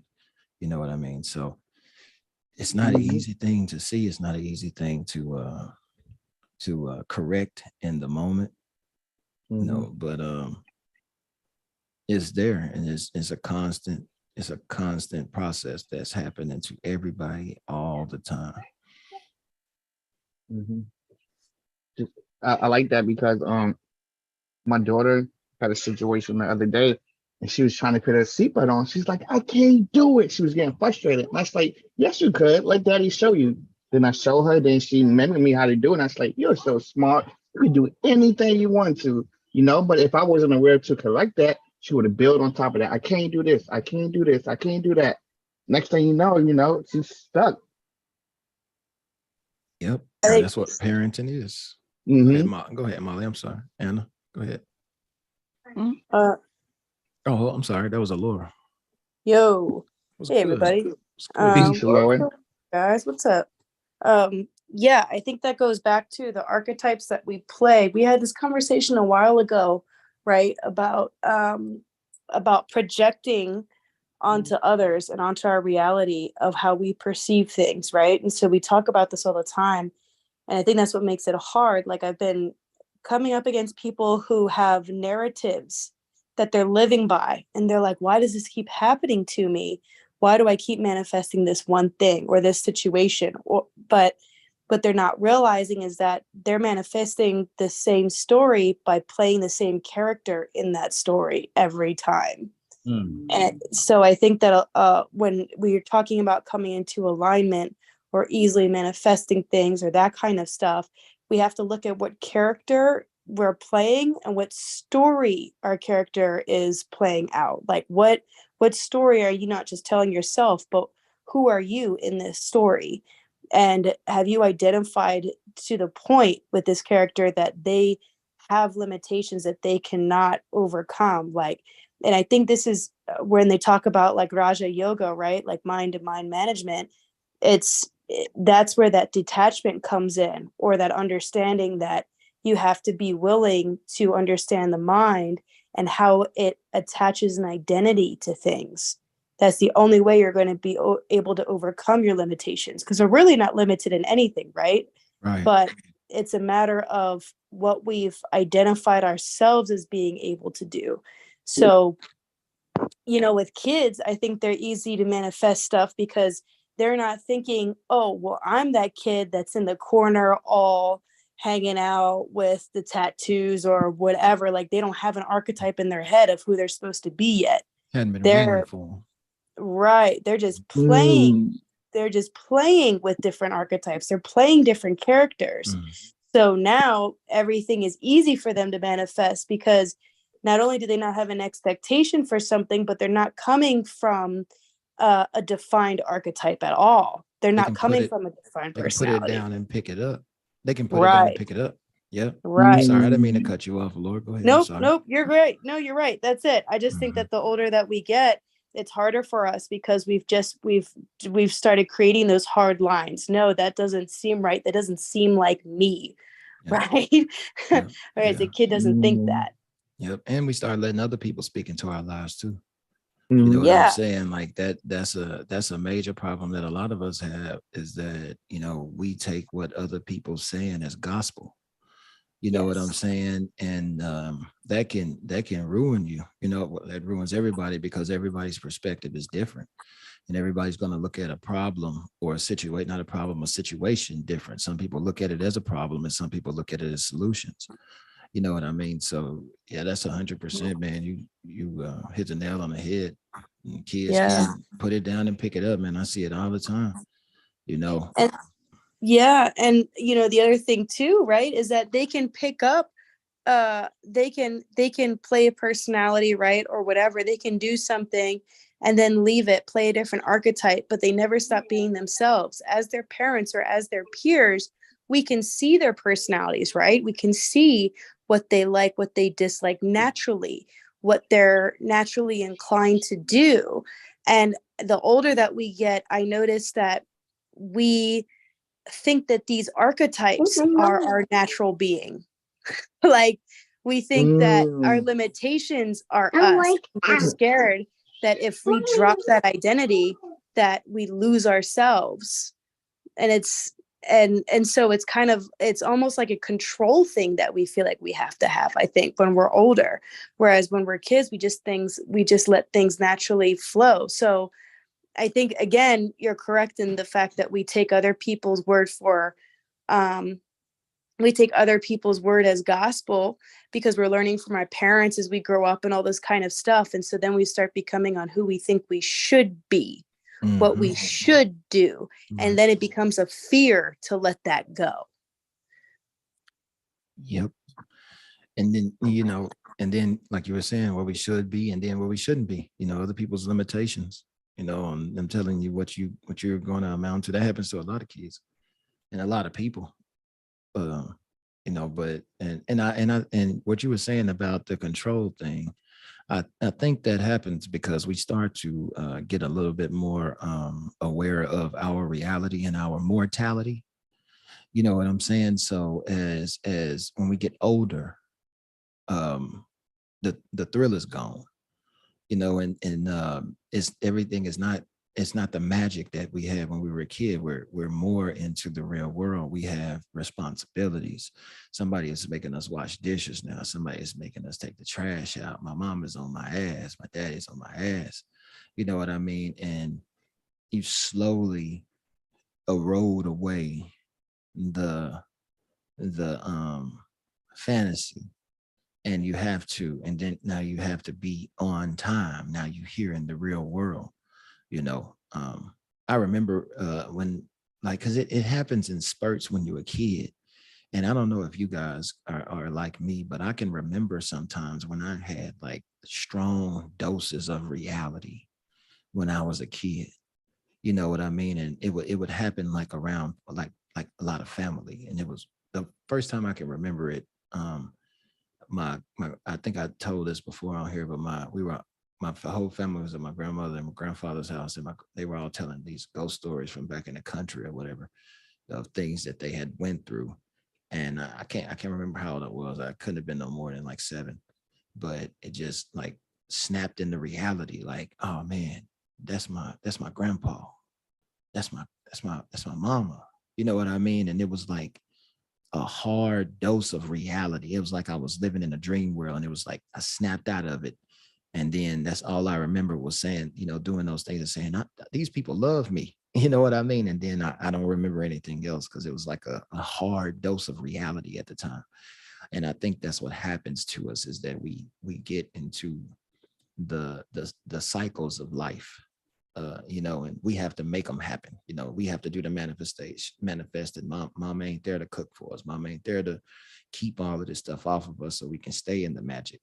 Now we have to do more of living, more of the toil and trouble of living, and we kind of fade away, But what we are doing here is trying to, like, I know what I'm trying to do is manually go back to that. You know what I mean? Yeah, Yeah. I want to reclaim that, but I want to have the ability to be able to also operate in this reality as well. Yeah, like definitely. Yeah, because like I feel like too, where people oftentimes kind of lose their shit is that they'll like go on this process of like meeting their inner child, of doing all this work, but then there's a point where they can just be like, fuck it, all is an illusion, I'm just gonna do whatever, go with the flow. And then they end up causing more destruction to themselves and others because they then kind of throw away the responsibility, right? Like, we live in a world in existence of duality.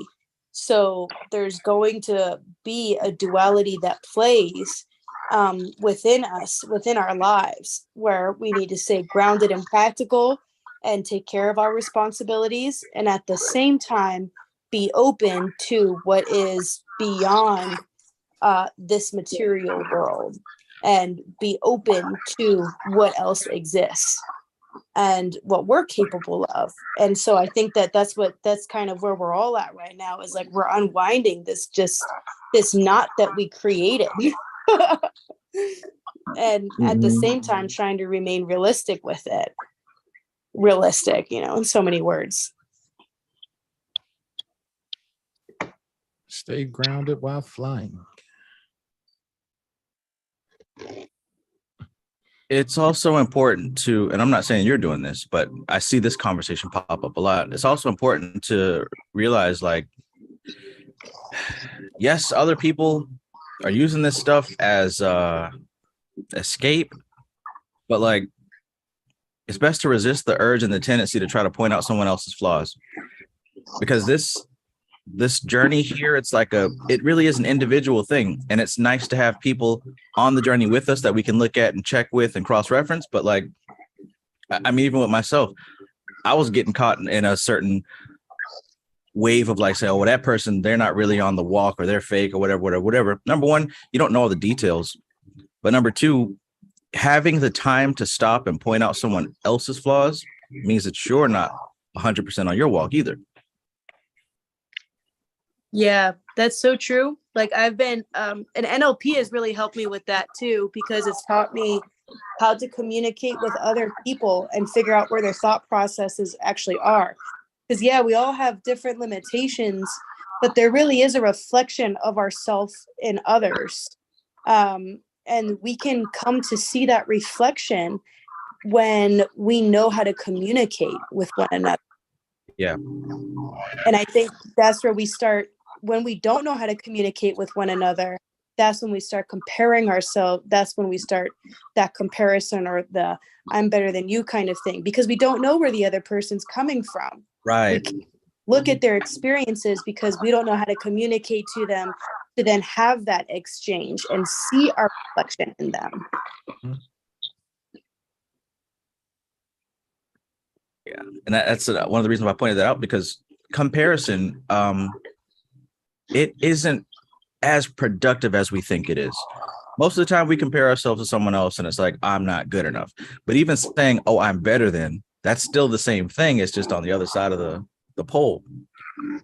I don't have time to look at someone and say, oh, I'm not as good as them, or look at someone and say, oh, I'm better than them. I don't have time for that. There's too many other things on the table that require more of my attention.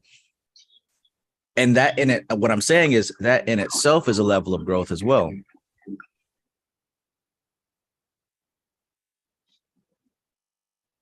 It's human nature. It's human nature to make excuses, to run, to project. And even as I said in this book, in this class, first step is identifying those project. That's the first step. That's the first step. If you didn't do that, you're not getting a grasp on this thing. The negative thoughts, the negative thought loops, and these destructive tendencies that we have are the result of us projecting our will onto outside things. If at any point you have a belief that they are doing this to me, it's somebody else's fault, I can't because of XYZ, that what you're saying to yourself is, I am powerless here because my parents did this to me, because so and so did this to me, because China dollars and China's and the dollar and the Cash App. What you're saying is, I am powerless in this area. How the hell are you gonna manifest? Well, that's what I'm saying. Alignment, right? If one level of yourself is saying I'm powerless, and another level saying is I'm God. Come on now. The Bible says you can't serve two masters. Right. And you want to know which master you're serving? The results you're getting. The results are you getting I am God results, or are you getting China taking up the dollars and everybody is giving up the US dollar? Like what results are you getting? The fear or the confidence, productivity, results? That's the word right there, confidence. And it takes a lot to grow it, especially in the world that kind of like tugs at you. But that's it, man. You got to be able to weather the storm.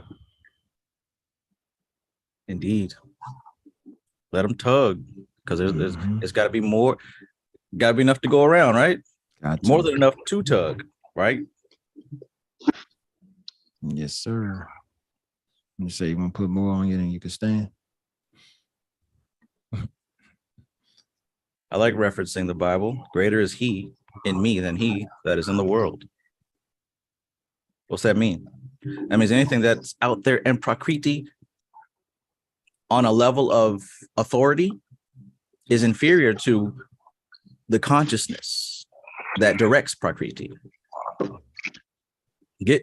Casting control to Prakriti is equivalent to sitting in the driver's seat on the highway and then getting in the passenger seat. And then when you get in a wreck, you blame the car. It's awesome reference. Come on now, these self-driving cars. I mean, I don't know if you. This stuff is more of a fantasy than a reality. We haven't perfected that science yet. So many of them things have crashed because people literally got out of the driver's seat and let it drive itself. AI means AI is a tool that receives instruction from human input. No human input is an instruction. There was an AI driving those AI cars, Trav.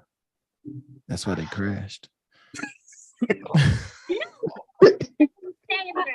And I seen people playing cards in the car, sleep in the car. I'm like, yeah, those people are not real. Come on now.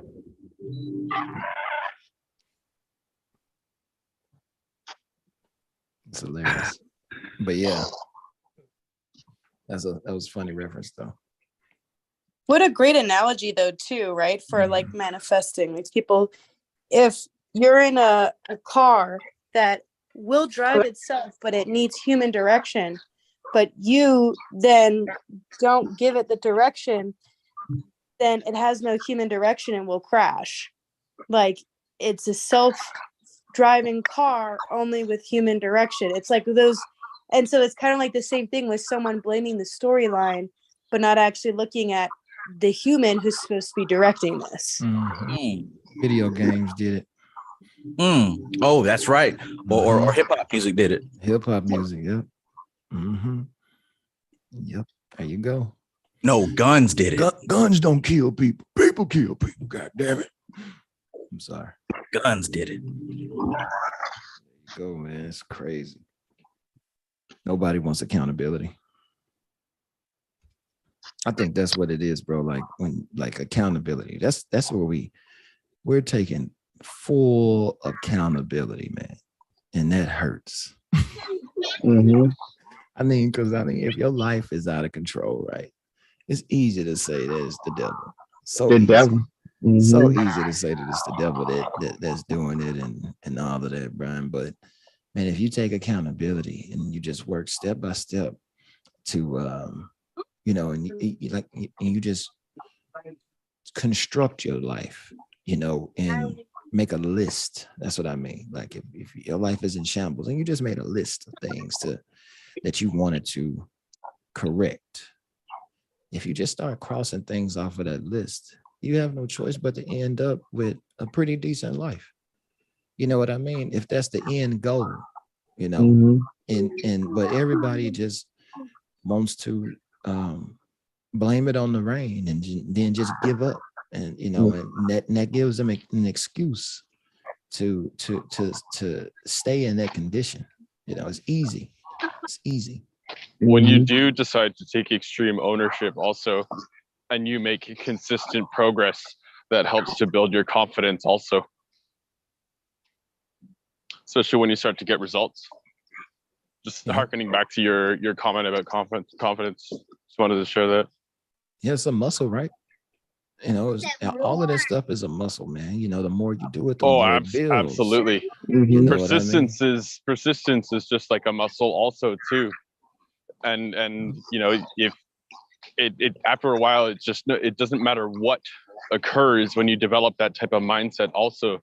Whatever perceived obstacle you encounter, hence emphasis on the word perceived obstacle you encounter on your path, based upon the mindset that you cultivated, you can choose to leverage that for your betterment or development or whatever.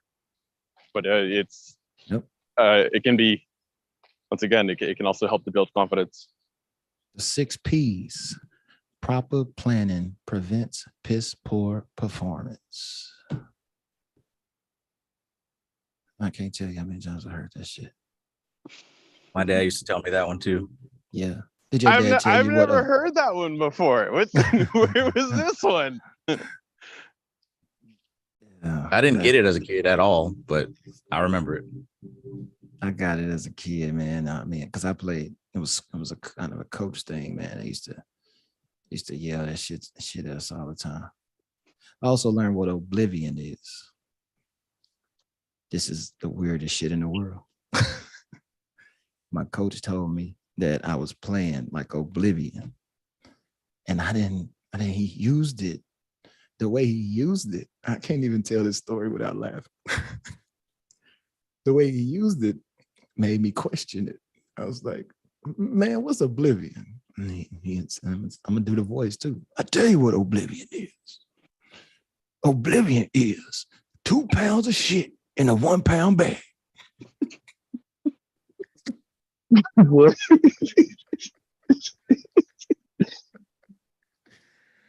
Oh my God. That's obviously what Oblivion, that's what Oblivion has been my whole life. 2 pounds of shit in a 1 pound bag. And the setup, like you have to ask, what does that mean? You have to. You have to, man. And I'm like a foot taller than this dude. And he pointing up at me. You know what I'm saying? So yeah, he pointing up at me. So I'm laughing already, trying not to laugh. And he's like, I tell you what it is. Yeah. So I'm thinking if it's a 1 pound bag and you got shit, so you must be the other pound of shit. Man, listen, please help me. I've been trying to figure this out my whole life. Oh man. 2 pounds. Yes, 2 pounds. Maybe the fact that it's impossible. Yeah, that's what the only thing I could come up with, Trav. It's like, or condensed shit, like really condensed, you know, like a black hole or like a piece of lead. I can't. I don't know. Oh man. 1 pound bag. In a 1 pound bag. Does it weigh one? So many funny images have come in my mind with you saying that. Like, I know, right? Oh man, Ron! Shout out to Ron Ingram if he out there. Oh my God, that shit is crazy. 2 pounds of shit in a 1 pound bag. I tell you. I'm fucking dying. Cognitive dissonance for real. Oh man. Yes, I'm sorry. I'm sorry for that story.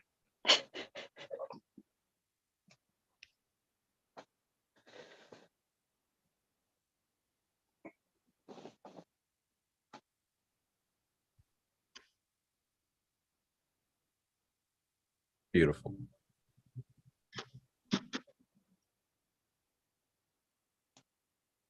Or Underworld God 500 says it could also mean you're full of shit. I'm sure that's what he meant it as. He said the way he said oblivion, though, that was that killed me though. Oh, oblivion.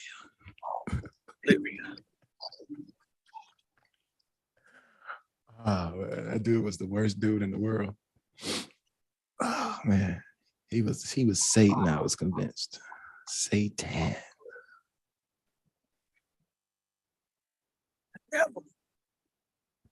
No, man. It's probably what the devil would look like too. Hey, so I looked it up. Peter Wheatstraw. I looked that up. It say the definition something extremely ugly, messy, or fucked up. Oblivion. Yeah. Oh man. I love that word ever since he told me that shit. I love that word, bro. Tom Cruise made a movie, I think, called Oblivion. It's just crazy.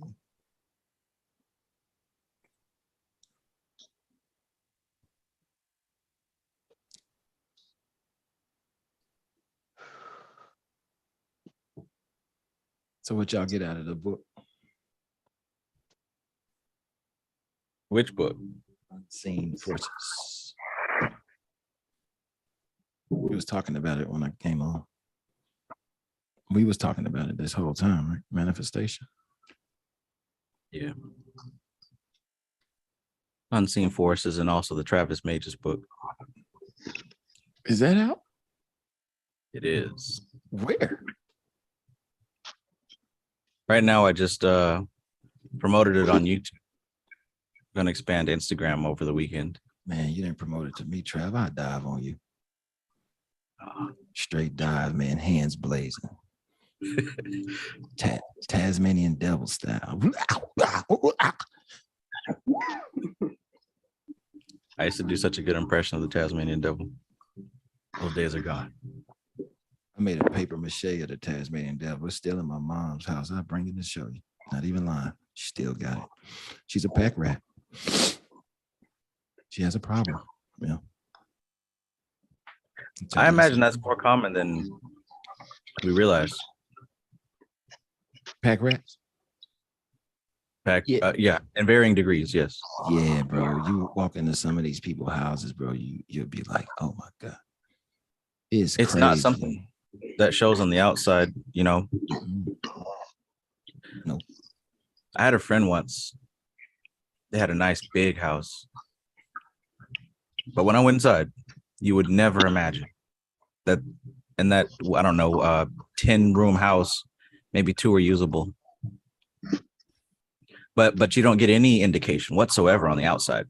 But they're not the only one. You know, I've known several people like that. And it's what I've learned. See, at first trying to fight that, because, you know, I dated a girl like that before, and trying to fight it and clean, but it only gets messy again. And it's not about a physical, like it's literally an emotional thing. It's literally it's an expression of an emotional condition, of an emotional loop that they're stuck in.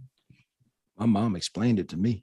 It's a trauma's response. Yeah, my mama explained it to me what hers was. She actually told me what it was, because we was talking about it, and she said that the things that she collects, and that she calls it, she said that those things can't leave her.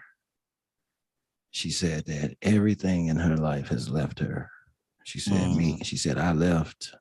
She said my pops left. She said everything left. So these things right here, she gets to decide when they leave and when they don't.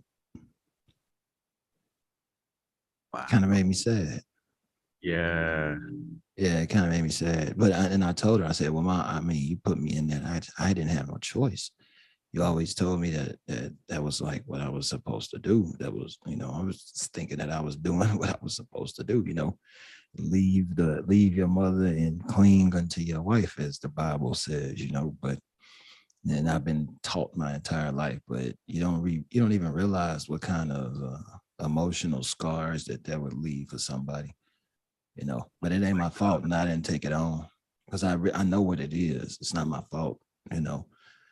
People buy into these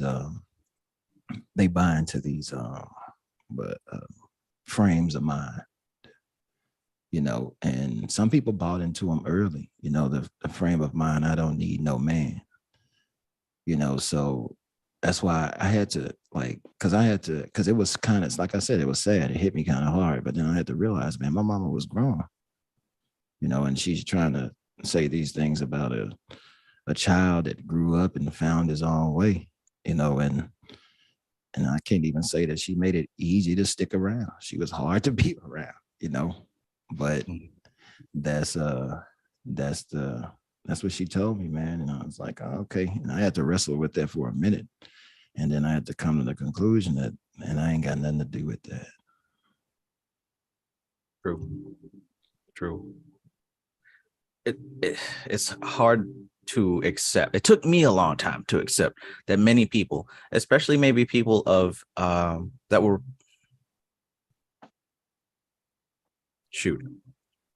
anyway, a certain type of people, we'll just say that just like what I described in the class, there's a level of belief that we have, beliefs that and values, yet we may behave differently from them. right? There's a lot of things that people believe in and say simply because they were taught that and because it was ingrained into them. But the reality is they act differently from it. And sometimes it's hard because you'll be dealing with somebody and they'll say one thing, but act another way. And you try to you spend so much emotion trying to wrap your brain around how could someone do this or why are they behaving this way? I just don't get it. You said this, but you're doing this.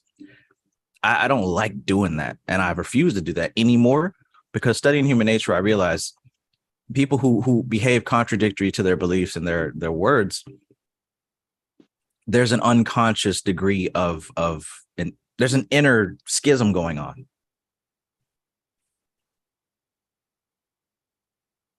Now that doesn't justify it, but that stops me from racking my brain trying to figure out why somebody can behave a certain way differently than what they say.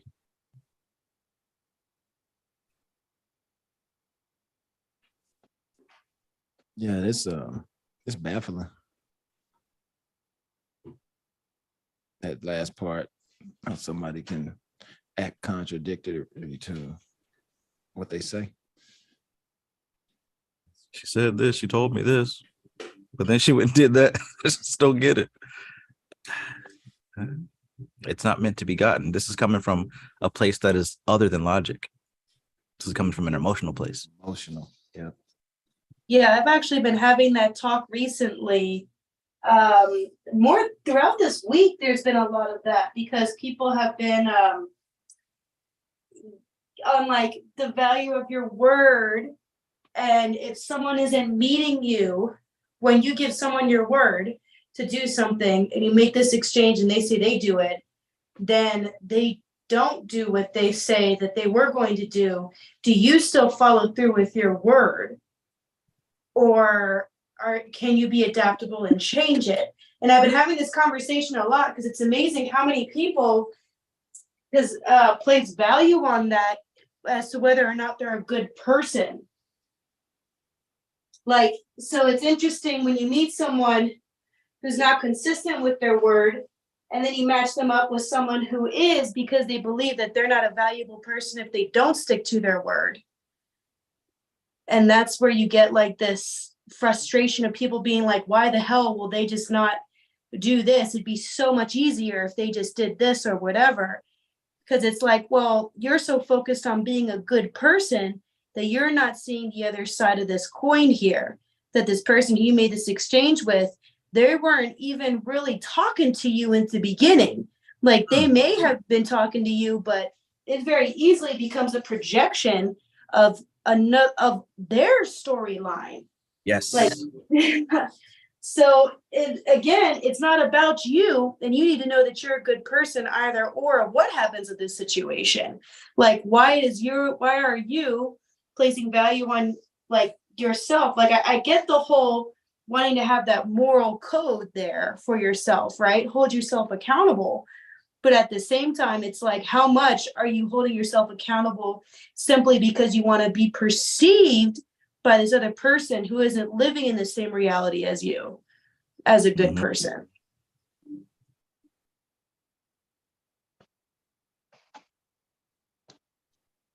Yeah, that one's really tough.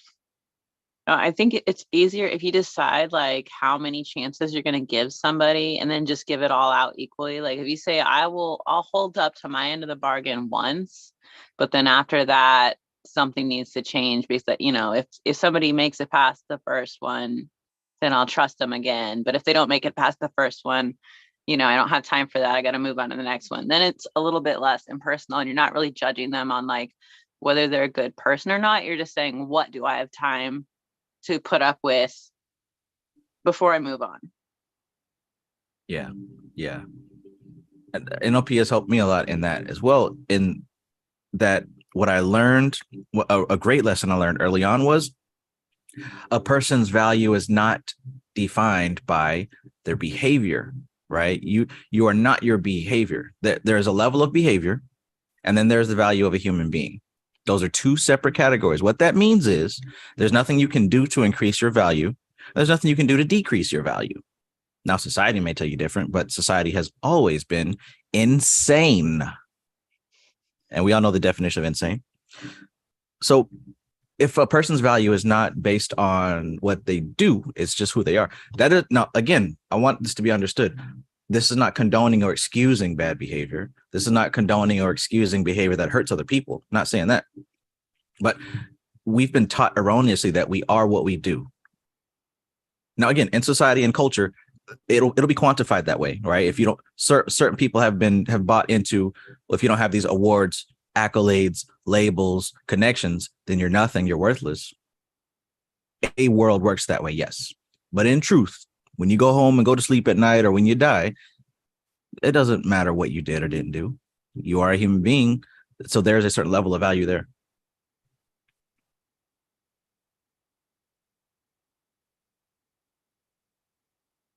It is what it is, right? Just to put things into their place, right? Like again, this is not condoning, well, just don't do anything in life, sit around and, watch YouTube forever, and you're a great person. Don't get it twisted. I'm not saying that. What I am saying is if you fuck up or make a mistake, that doesn't mean that you have devalued yourself as a human being. So back to what you guys were saying, when it comes to somebody who doesn't stick to their word, or maybe do something foolish or make a mistake or whatever, I know in my mind not to associate that behavior with how I value that person. I may have someone that I love and cherish who doesn't keep their word. All that means is I'm not going to ask them to behave out of their character. You get what I'm saying? Like, if there are people in my life who don't stick to their word, don't follow through, I don't say, oh, what a fuck up, what a shithead, I hate that. No. You're still who you are. I'm just not going to ask you to do stuff no more. Hell yeah. You expect them to be what they've always been. I mean, they created a pattern, and like what the saying go, when somebody show you who they are, believe them. Yes. You know what I mean? Like, yeah. So you don't necessarily have to, you don't have to change the way that you view a person for you not to fuck with them. Right. That's kind of where I've been too. It's like when someone asks me about the value of people, I'll say, look, I trust people to be who they are. Exactly. And that could mean a bunch of things too. I'm sorry, Trav. Go ahead. Oh, you go ahead. No, I was just going to say that could mean a bunch of things. That could look a bunch of different ways. It depends on how that person has been presenting themselves in your life over the course of time. You know what I mean? Like, when somebody show you that they're responsible, that they're reliable, and all of those things, then those are the people that you bestow tasks that you need done, because these people have shown that they get things done, and that they can put you before their needs, because that's what happens a lot of times. I mean, people are self-serving at the end of the day. You know what I mean? And since they self-serving, a lot of times they'll tell you that they're going to do something for you. But if something else enters into their frame of reference that takes precedent, man, fuck your shit. Fuck your couch. Mm-hmm. God damn it.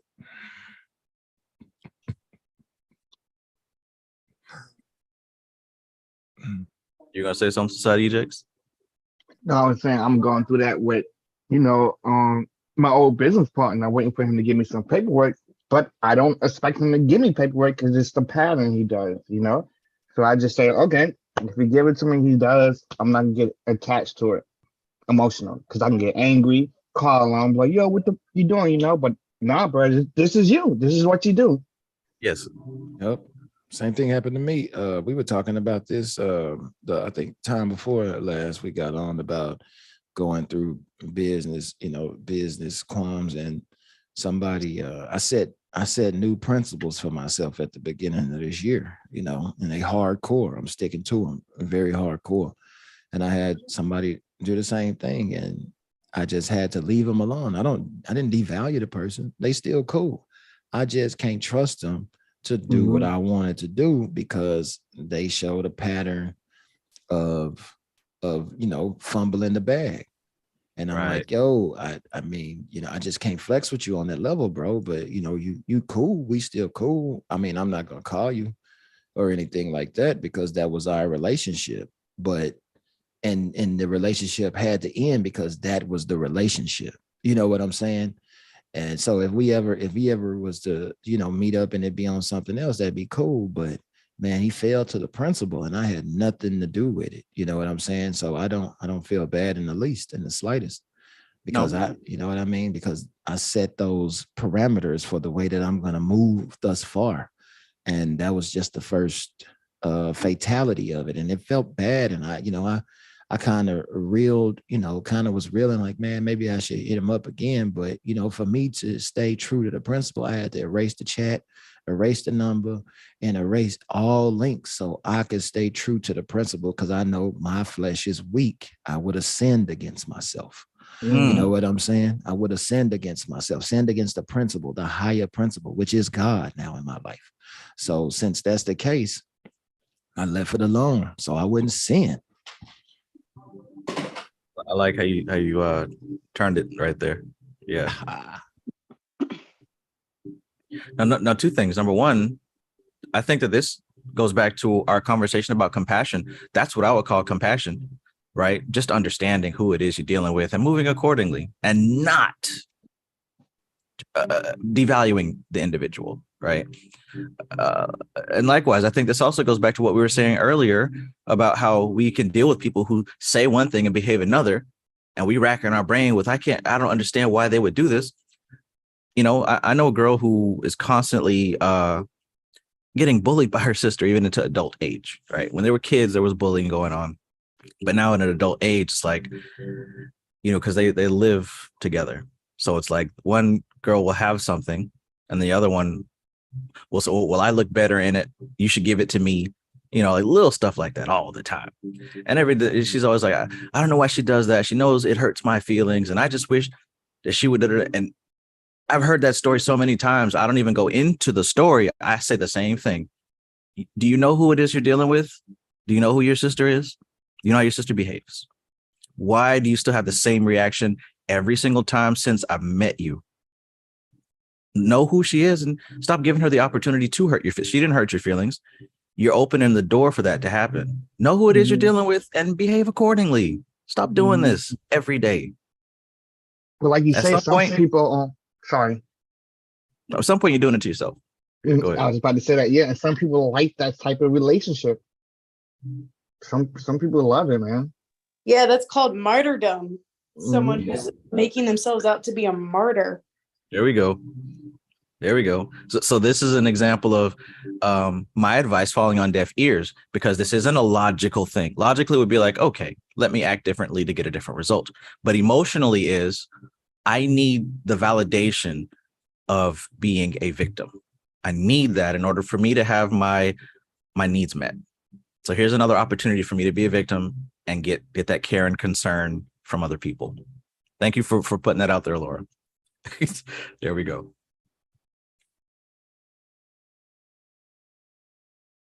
Because there's about 4, 5, 6 different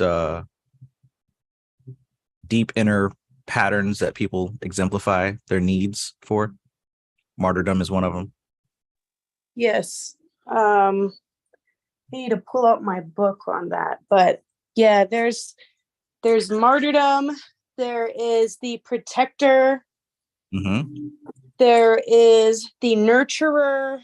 And listen up, because I guarantee you exemplify one of these.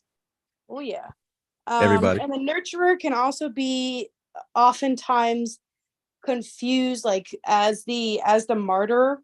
So someone who wants to attain a nurturer archetype may oftentimes put themselves in the place of being the martyr. So there's that kind of play on that. And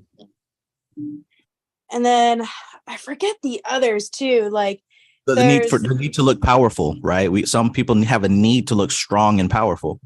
Yeah, I just don't know what that's called, but yeah, like there's different ways too, right? There's different degrees. That's the really fascinating thing too, right? Is that there's different degrees of that. So for someone who has control or who wants control of a situation, right, to be the hero per se, I think months ago we had this again. We had a talk very similar to this, but it's like, Robin Hood syndrome is a very real thing where someone will enter into a group of people and will start to pick people apart to try and create conflict in the group, so then they can come out as like the hero who saves the day. or as like the vigilante, or the person who will knock the person who is in charge of the group like off of their pedestal and become the new leader. So like there are all these different degrees of these archetypes that we play out, which, by the way, we play out regardless, because these are part of being what's considered part of being a balanced human being. Like, you're supposed to be a nurturer, you're supposed to be a giver, you're supposed to be a protector, you're supposed to be a healer, you're supposed to be a warrior, you're supposed to be a leader and a follower, right? Like, we do have these archetypes of being that create balance in our lives. But when we subscribe more to one of them than the other, we can oftentimes start playing out these different storylines that may not always serve us. Because in the end, all these archetypes are supposed to be interchangeable. We're supposed to be able to interchange all of these archetypes according to the context of the situation that we're in. And that would exemplify a level of freedom of expression, a level of maturity of the personality, because the alternative would be being confined to one of those, or maybe two of those, right? Yeah, absolutely. And what's funny too is that in our society, like, I even got this the other night where I was kind of like, the fuck you talking about? But like the other night, I was having a conversation with someone and they were like, oh, well, because your heart is so open, you're just not going to, I noticed that whenever you talk about the other person's perspective, it's always about them. Like, why not, if something bad happens to you, why can't you just defend yourself? And I'll be like, well, what about me saying that I'm not going to take this personally? How is that not defending myself? And so in our society, we almost expect each other to be stronger if we just adhere to one archetype versus one or two archetypes versus being interchangeable. Like, it's like, oh, you're not only are you no longer able to identify with yourself, but you can no longer be this person, right? Like, I have to be a nurturer all the time, even in situations where perhaps I'm supposed to be a leader, or I'm supposed to be a protector.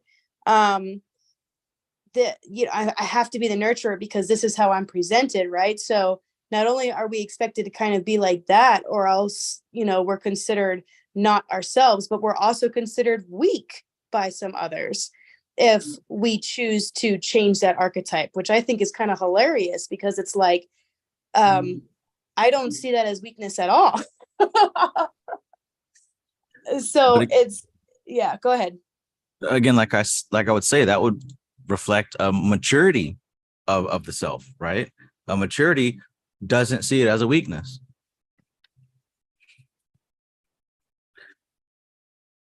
I really want to read the 17 different needs. I found it. Awesome. Do it. Man, right. What is that, man? That's natural. What spicy book is that? Yeah. Put that in the chat, G. Okay. Well, number one, we're on YouTube, so I'm not going to say it. That's but number two, I did drop it for you guys. Did you? Okay. Yeah. Okay. Where? I did drop it for you guys. The color is gray. Oh. There we go. I got you stuff, dog. I think you already got it though. He should. Okay. Well, here are the 17 human needs. Yeah, now listen. This is what I want you guys to do. Listen for which one is yours. So the first one is appreciation, right? You behave pretty much. This is your weakness. You have to have that, or you're just not right.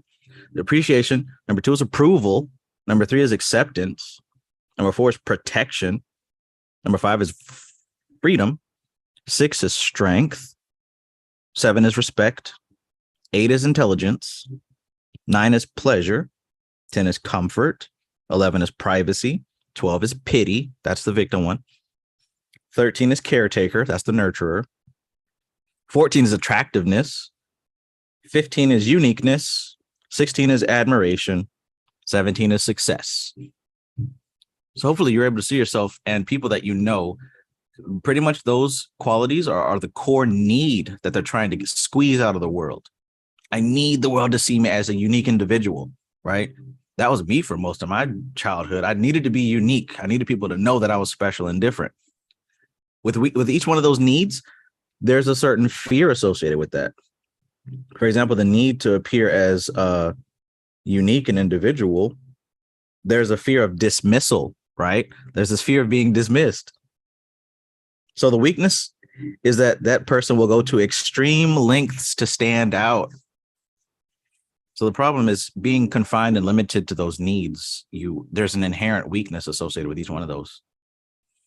It's important to identify that in yourself so that you can grow beyond it. Man, and Trav, you just opened up to a key for manifestation. It's not the car that you want, right? Is it the success that you want? What need do you have that needs to be met? That's how you can manifest what you want. So what you literally just did for people is spell it out, what the common needs are. And someone can take that and actually figure out, okay, I want to manifest money or abundance. Why? What need do I need to has not been met? And then they can figure out how they can meet that need.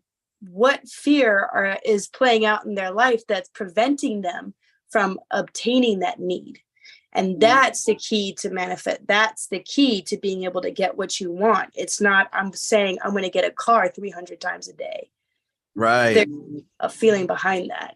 I want to be seen as successful. Okay, so look, you just helped me out. That's actually step number 2 in my book, right? Once you identify where you're projecting, the second is identifying that underlying need. So I think it would be very good for me to maybe flesh that out a little bit based on what I just did. I'm going to add that to the video course. Thank you. That's very helpful. Rad. Yeah, of course. I started, that's how I started. That actually was a big thing for my manifestation, like not overthinking things at all, was also soliciting my own values. So figuring out, because again, we're going back to these archetypes that we're playing in order to fulfill these needs. Right. So in my storyline, I have identified with these values that then make up Alora as a personality. Are these values in alignment with the need that's not being met? Or do some of them kind of need to change? Are they not serving me in order to obtain this?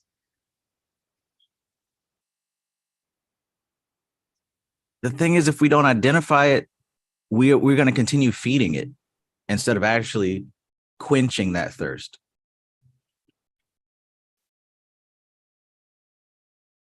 Yeah. I had a really great, and I think success is an awesome need to also look at too. Like, so I had, this was one of my really cool working with Dantalion moments where I had evoked Dantalion for rewiring my mind for success in everything I did. Right. So I hit up Dantalion and was like, help me change my behaviors. And I had this vision of being in a dark library. And Dantalion was a very spindly, like looking crouched kind of librarian thing. And and he sat next to me and he was like, success. And he goes, Alora, do you even know what success is? And he touched me on my forehead and I had all these visions of all the times that I had succeeded at doing something. But the storyline that I had chosen was one that made me look at the failures of that situation, how I wasn't good enough, how I still needed to work towards these other things. And so I had never given myself the time to accept what I had accomplished. So I had never actually felt success. I had never allowed myself to feel that way. So all of a sudden I was coming up with all this resistance and trying to be successful in these things I wanted to do without realizing that I had identified with the complete opposite of success, with almost that, like, in my life, there is no room for success. There is only failure or progress. There is never success. There is never. And that was something I had identified with as my personality. That's what my character was playing. So what Dantalion really showed me was that I didn't even know what success was. How can I fulfill a need that I don't even know what it means? So exactly. So that became the next step of my journey was practicing gratitude, because gratitude will put you in alignment with pretty much any of your needs, but in particular success, because you can actually take a moment to say, yeah, I'm grateful that I am here, that this is here. I'm grateful that this is here. And then next time someone compliments you or you complete a task, you can say, you know, you can use that gratitude, that same energy of being like, yeah, we're making progress. Things are good. This is what success feels like. Boom. And that's step number 7 of the process in the book. Like, all this stuff just lines up together. How can you manifest if you don't even know what it is that we talk about manifest, and I want to manifest this thing. I want to manifest some money. I want to manifest a special person or whatever they call it. We all talk about these things that we're trying to manifest, but underneath those things are unmet needs. And if we don't recognize the unmet needs, they're going to remain unmet. But once we do recognize them, we can identify, we can go in a better direction. See, one direction is you've got this unconscious need of approval. So you're constantly doing things to find approval, to seek approval. I need to get approval. Well, when you get approval, it doesn't go away. You just keep trying to get more approval, right? On the other hand, if you recognize, you know what, I got a need for people to approve of me. The other direction is, why do I need that approval? What's important about that approval? When does it manifest in my life? What have I created in my life as an avenue just to get approval? What's a better way to go about this? Who am I seeking approval from? And is it possible for me to generate that approval within myself without any external help? Can I just approve of me? And what you'll find is that that need will stop being an influence in your life, at least as heavy as it has been.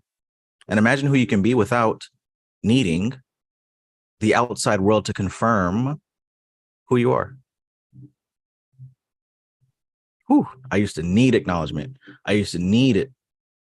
But then I gave it to myself. And I realized, can't nobody give it to me better than I can. And I'm my biggest fan. So much so that where I live in a fantasy. And everybody, and it's so strong. They'll tell me that I live in a fantasy and then they have to conform. Yes. You know what I mean? So it's an amazing feeling when you really lock that shit in, bro. And you're like, man, fuck everybody. I'm gonna be me. Mm-hmm. You know what I mean? And then it's amazing, bro. The world is your oyster then. Oyster. I can't say that word. Yes. It's true, dude. It's true. Like it's like, that's when people start considering you blessed or Yes. like a miracle worker, right? Because they'll be like, how did that possibly ever happen? It's like, man, because I understand that I am beyond this fucking reality that you limited yourself to. Like, neither one of us are limited to this. Right. And you know what, Laura, though? It's so strong over here that it works in, like, it don't have to be even fantasy. It's like, it's, oh man, it's so crazy. Like when you say that blessed thing, like people can say you're blessed. Another thing that you can do when you live in this world is you can pretty much say anything to anybody. Because in my world right now, this is what they say. When I say something, and I'll be off the wall, and they'll say, oh, that's just stuff. You know what I mean? And it'll be super offensive. If you said that to them, they'll be ready to jump down your throat. But if I say it, it's like, well, that's stuff. Yeah. But they have to conform though. Go ahead. I'm sorry. Go ahead. No. You're right. I'm sorry. You are absolutely correct. That I've experienced that too. Like, or people will change the way how they speak just so they can speak to you. Yes. Respect. Yep. Mm-hmm. Oh man. Hell yeah. Yep. They will you can see it too. You'll see them talking to the previous person, and then you walk in the room and you can see it on their face. I think it's because I'm big. I'm a really big dude. I'm like 6'6", like 290. And because I'm so big, I experience this a whole lot, but it's like the room, it's like when I walk in, all of the air is sucked out of the room. You know what I mean? And it's like, it's something that I know. And I just literally like sniff that shit in like a villain. Like a villain. Like a villain. I think I told y'all I cut my hair one time, and like I had hair before, like locks. And I would get this reaction from people like, I think I described it as a loose dog in their room. You know what I'm saying? It looked like a loose dog in the room. Like everybody gets nervous. Like people start like looking over their shoulder, like, I don't know what this guy gonna do. But then I cut my hair, and people started coming up to me like, "Hey, how you doing?" and all of that. And I was like, I really don't like this. I don't like people. I don't like people just wanting to come up to me. I like the villain. So I grew it back, and I got my villain back. Now they call me the Undertaker out here. But it's all about what you want to project, and you'll get it back if that projection is strong enough. Oh yeah, that's why I wear certain colors, or I've been playing with that with my fashion style for a while, and not just the fashion, but also like how I walk or how I carry myself, and how I refer to myself too. Because I noticed that with all of us, right, we refer to ourselves as a certain character, especially when we're trying to fit into a group. Right? Which character am I going to be in this group? Right. And so when you kind of say, fuck it, I'm going to be who I am. And so where I am right now is this.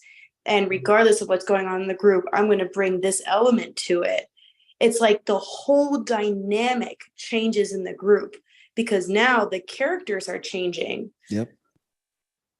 It's very cool. I trick people into calling me Jesus. Like something will happen, and it'll happen like it'll be like a problem, and it'll correct itself, and it'll be like something I'm going through, and like my mom will say, "Oh, look at that." She'll like, "Look at that, won't he do it?" I say, all things work to the good of those that love the Lord. And she'll be like, and she'll quote the rest of the scripture, and I'll be like, "Yeah, I know." I'll say, "Yeah, I know. Praise me." And it'll take her a while to get it, and she'll be like, "Shut up." But I trick people out here into calling me Jesus, man. That's the character that I'm playing out here in the streets. So I go around and quote the Bible to everybody. I'm chastising people with their word. Oh, and we were talking about that earlier about the systems falling, and people contacting me like, "What are we gonna do with the money?" The person that contacted me is a pastor. And so I go and I'll quote the Bible. I was like, "Man, what does it mean when the Bible says 1,000 may lay at their right hand and 10,000 at they left, but none shall come nigh thee?" And you could see the cognitive incident. Yeah, Psalms 91. You could see the cognitive dissonance that is brewing. Yikes! Yikes! How I know the Bible better than you, man? You know.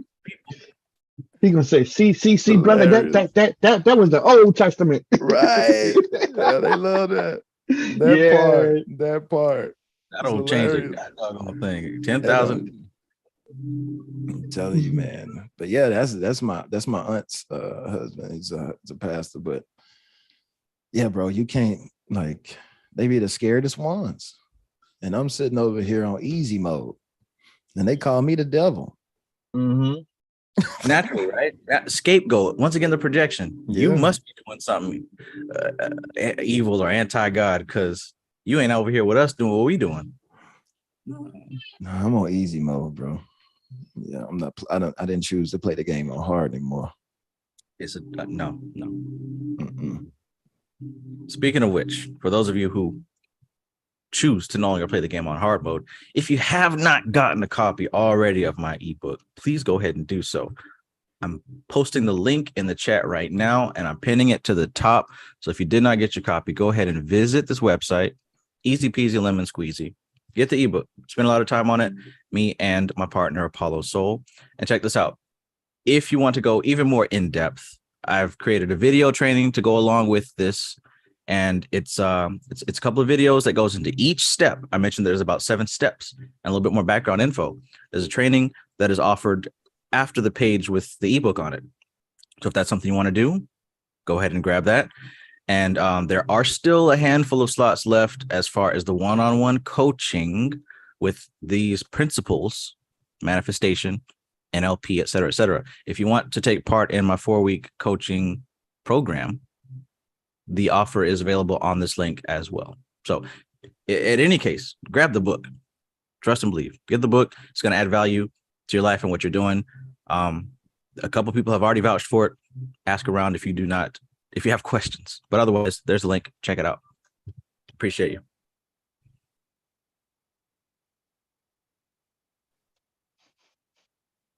Yeah, it's good so far. I'm going over the book a second time. It's very straightforward. Yeah. And if you do go along with the second option, which is the video training, we've also included the audio book. So we read it to you. If you're driving, working out in the gym, washing dishes, you can still download the information. God damn. You gotta start every damn thing. And my mic is off. It's on. Why does shit keep cutting on? That's weird. I do this shit on my own. I do it when I'm muted. I'm a fucking weirdo. You guys seen how weird I am. I'm sorry. The consistency. You gotta create your world, bro. You gotta create your world. You have to, bro. I play all parts. Even this goddamn guy. And it radiates outward. People get absorbed into it. It's not even an option no more. Just if you're in the vicinity, you're getting absorbed into it. It's my world, bro. It's my world. People just are playing their part, and I make sure they play their part. It's a really good skill to have. Like, I used to work down in like the Portland Saturday Market, which is crazy people and tourists all mixed together. And you could control a section of the crowd just by like really willing it strong enough, especially like people were drinking and they're on drugs and shit. You could just say a couple of words and have them just do whatever you want. Or if you wanted to sell somebody something or have them look longer, you just say a couple words, and it's just, you can just feel it. You can just almost like pull in strings. Because most people are on autopilot. So being on autopilot, it's easier to go with the flow, as they say, and to go where the pressure is pushing you. Which starts to, I was gonna say, especially in like a really busy, bright, flashy area with a lot going on, where people are kind of tranced out anyway. People are sheep too. They're sheep. And most people are like, when they're in that kind of environment, most people are sharing the brain anyway. You know what I mean? You ever been in a place like that and you were the only one that was sober and seen how stupid all of that actually was? Yes. Oh my gosh. Oh man, it's the worst. It's the worst to sober up in the club. I've seen people like literally repeat sentences.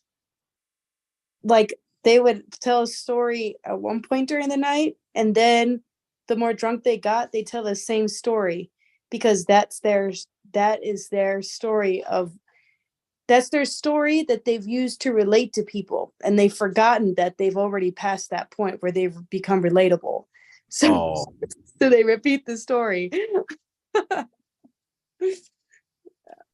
Man, I stopped drinking at the beginning of this year. That's good. No, I mean, I didn't drink. I mean, I barely drank anyway, but I realized it was not good for me at all. So I had like bottles of like old alcohol in the refrigerator, you know, just in there, and I just poured it all in the sink and was like, man, I'm done. I can't take all credit, man. My wife was the one that said she was done, and I was like, you know what, I'm gonna follow you. 'Cause I don't like that. I'm out the door on that one. Y'all talk about accountability, right? Now y'all got each other. Yeah, man. Yeah, bro. I think I talked about that before, man. We're not it's not a she or a he, it's a we now, so kind of reflect things, she reflects the things that I would want to see in a woman. And I guess I think I hit some, but I'm out of control though. She'll probably tell you different. I'm talking about me though. My perception. I told you I live in my own world, so she obviously likes it because she's still here. Right.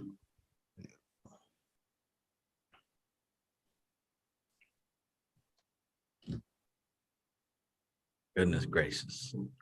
Great balls of fire.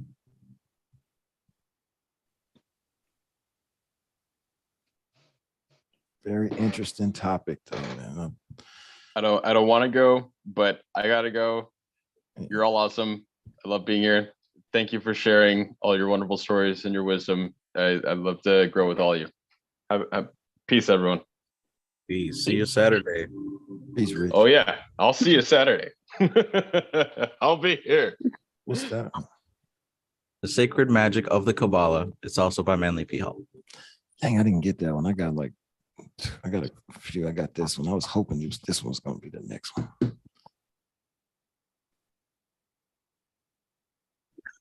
Oh yeah, I got that one on the way. Okay. All right. What is that? Which one was that? It's called go ahead. I'm sorry, Jay. Go ahead. You go ahead. You got it. Oh, it's called Astrology and Reincarnation. It's another one of those. It's another one of these little thin ones by Manly P. Hall. It's hard to see. Well, it looks different on the screen. Reincarnation. Peace, Richard. Have a great evening. You have a good one, Rich. Oh yeah, thanks, and thanks for the absolutely outstanding conversation, everyone. And I'll see you all Saturday. Peace. All right, bro. Be easy. So tonight, Paulo Soul and I were getting into a pretty deep conversation now about manifestation and the elements and how that ties into astrology and karma. And really, this stuff can all be seen as a tangle of, you could say, mathematic formulas, right? Instead of numbers, you could use the elements. So it would be like a base 5 system, right? With the 5 elements. Because really, that's what the astrological signs represent. They represent the combinations of the elements in different degrees. And it's not just 12. I mean, yeah, it's 12, but those 12 can be broken into 3 within them. So now you're looking at like 36. Multiply that by 2, you got 72. Now we start getting into the explanation of the Goetia and the Shemham Mephrosh angels. And then you put the planets into play. And the planets are also combinations of the elements. So what I'm saying here is that if you follow that train of thought and you start thinking about astrology and these horoscopes, right? And how people can look at what's going on with the movement of the stars and be able to say, okay, for this particular sign, the influences and energies may present this type of experience in your life, right? It's not just like guesswork and prediction. Like, it literally is analyzing these symbols and interpreting them and how they would play out in a person's life. What this doesn't mean is, it doesn't mean the planets are making anyone do anything, and the planets are not influencing anyone to do anything. No. The planets are merely a reflection of the energies that are already at play. They're a reflection of what's at play. Now, the thing is, you don't have to read your horoscope. Doesn't matter. You don't have to, because you're going to do what you're going to do anyway. And as we just got finished talking about how most people are sheep, or most people are on autopilot, I like to be politically correct sometimes. But since most people are working on that automatic level, when these energies at play are moving, they have no choice but to move with them, like in the Unseen Forces book, like seaweed being swayed and moved by the currents of the ocean. The seaweed isn't wiggling, the ocean is pushing it left and right. Same thing with everybody around here. The elemental influences, it's more than just a block of earth, block of fire. What? No, they're broken into mixtures and relationships with each other. So as it's moved and stirred, what's also being moved and stirred are your thoughts, your feelings, and other people's thoughts and feelings. To understand astrology it's not about believing in something that's a fairy tale. It's really supposed to be about knowing how to analyze those symbols and what they represent. Again, the stars don't cause anything. The stars are a reflection of what's already happening, just like you're a reflection of what's already happening. Yeah, like it's a map. So you can kind of better see the territory, if you want, of the possibilities that come up from these specific combinations, right? Like this one of the things that I like stopped interpreting so much was because I used to try to read someone's astrology chart and then be like, you're going to be like this or this or that. When I started seeing astrology more as a map, I let the person's actions tell me how this plays out, right? Like, and so it's a lot easier for me to be like, oh, okay, that's why there's their Scorpio moon coming out, or there's this coming out, because there's always going to be certain elements that exist that may pertain to this person or how it reacts in this person's life that may play out. But the variety is pretty much endless. Like there's it's kind of like it is like the tarot cards, right? When you get a tarot reading, it's like each card represents an angle or a perspective that may play itself out, but it's not the only perspective. It's working in tandem with all these other things, with all these other keys that are playing out, all these, like you just said, all these other energies that are already present that's going to happen. And when it comes to manifestation, like myself, I love using the planetary transits for that, because it gives me a better view of what energies are present and what I can, so I can then direct my own personal will towards whatever I'm already kind of going in, whatever direction I want to go in. You know what I mean? Like if I know that this month, I don't know. I remember one time Mercury was in retrograde, right? And it was in a water sign or something like that. So when that happens, sometimes there's issues with water. Well, the pipes in my toilet like started busting during that time. But because I had known that, I had already set aside some money to fix the issue if that were to come up. Something like that, right? It's like you can by looking at astrology, you can better kind of prepare yourself, not even prepare yourself, but just give yourself more of a view of what is present and how you can use it for your advantage. I might have just repeated myself, but there we go. It makes sense. I'd like to also add that because you did bring it back around to manifestation, and that's where I was trying to go with that. It isn't even so much, to me, in my experience, I still am under the impression that free will is a rare thing as we think of it, because of these massive influences that are already happening. People are the result of the elements mixing and changing. So regardless, if we look at the charts, we're going to perform based on the influences that are at play. So what I want to tie this to manifestation was because earlier I talked about the conscious mind, the subconscious mind, and the unconscious mind. Well, the reason for that is that the unconscious mind is fully aware of all the possible combinations of these elements and what's going to produce what, how, and when. So when we talk about manifestation, like you were talking about working with astrology to specifically manifest something, it's not that you have to consciously know these formulas. The unconscious mind knows these formulas. All you have to do is direct that conscious mind to the results and the reality that you want.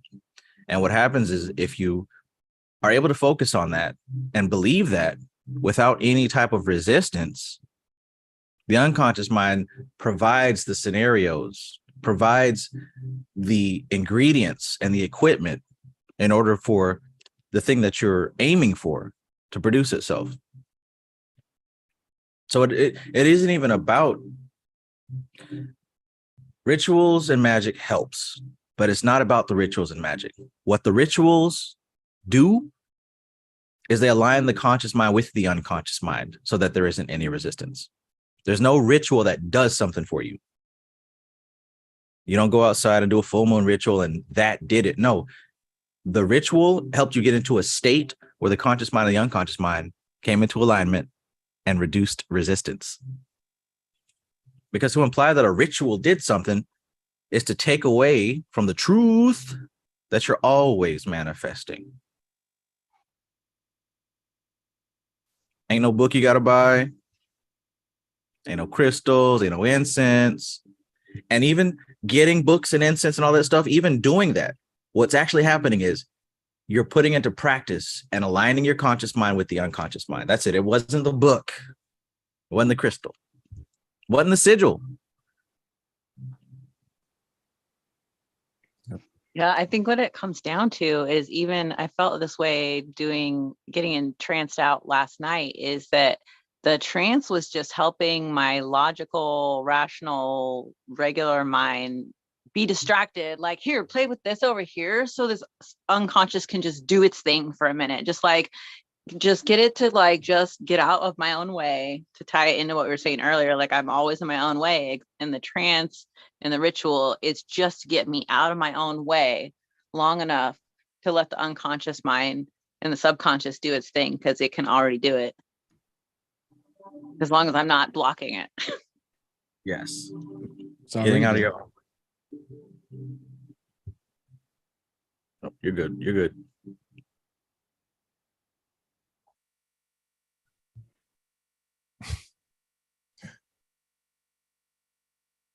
No, that's why you can. I'm sorry, Trey. I apologize. I'm definitely not sorry. But yeah, that's why I was saying earlier that I got out of doing hardcore rituals, because I realized that it was all happening in here anyway. So you can start to. You don't have to be so. The ritual, like you said, Travis, just it's to lock you into that mind state. But then when you realize, and when you've done it over and over again, and you know the mind state, now you can just close your eyes and be there. You know what I mean? And if you're getting the results that you want in life, then all that stuff is just theatrics. I mean, you're already doing it.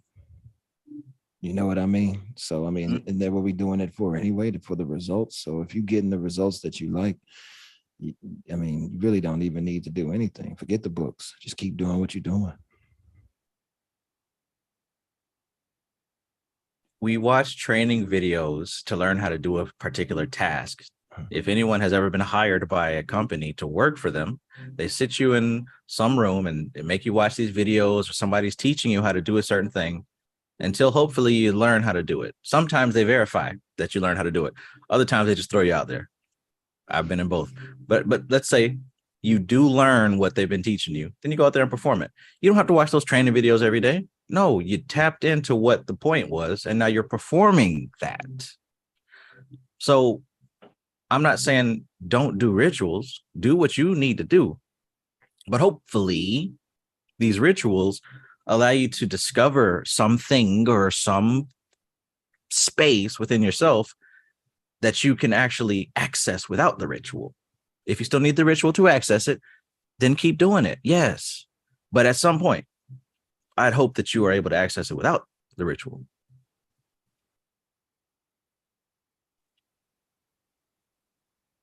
Yeah, I think that's where, when we go back to Vedic texts, right, a lot of them go to pranayama practice, because with the breath, you can reach these states that you would be able to reach with ritual, just with monitoring your breath.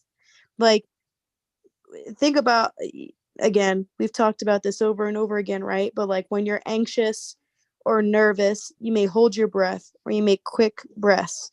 If you're calm and relaxed, your breath changes. If you can control the rhythm of your breath, you can then affect the state that you go into. I felt that earlier when I first got on the mic with this new setup, because I'm finally like, it's a go. You know what I mean? I got everything now. I gotta do it now. So when I got on the live earlier, I was stammering and stuttering a little bit because I felt nervous. I was sweating and everything. And then I was thinking like, man, I do this every week. Mm-hmm.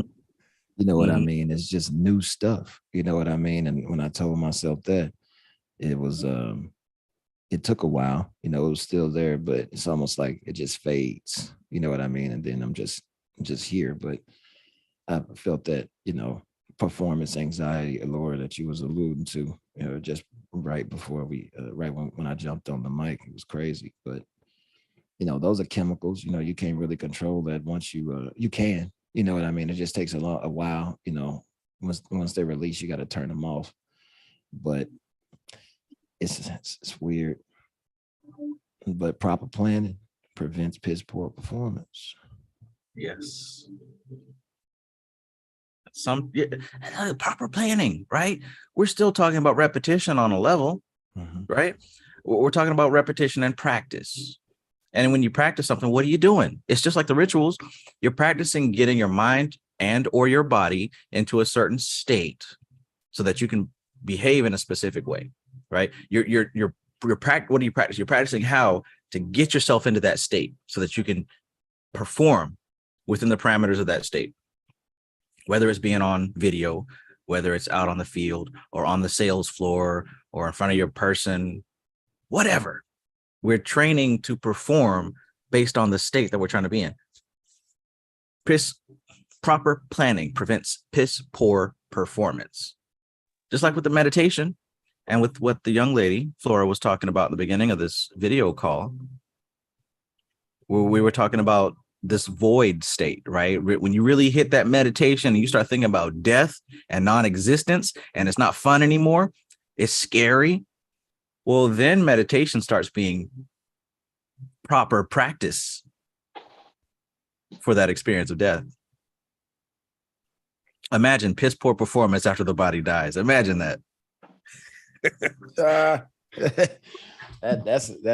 the ultimate failure. That's the biggest L in the universe, boy. Piss poor performance after death. Oh my God. Bruh, you ain't learn nothing. Abyss. That chapter scares me when we was talking about unseen force. It's like when people die, they still doing human activities and thinking that they still working or whatever they doing. It's like, yo, that's scary to think about it. And listen, some things when you hear it, it gets your mind right. Like earlier, stuff was talking about having that flash of reality, right? And I'm familiar with that too. Like I remember being a little kid, all of a sudden, like, whoa, that's my mama, that's my father. Like it sounds stupid to say, but like you go from being a kid doing kid stuff to all of a sudden, whoa, I'm in a body. Like this is me looking in the mirror. I'm really here. Sometimes you have those realizations and it kind of puts things in perspective. Somebody sent me a meme about prison and just being the Gemini, I fell into a rabbit hole and started looking up some stuff about prison. And that's not a place that I ever want myself to go or anyone who I love. I'm talking about like the big one, the deep one, right? The serious one. It's not what you think. It's not what is shown on movies or television.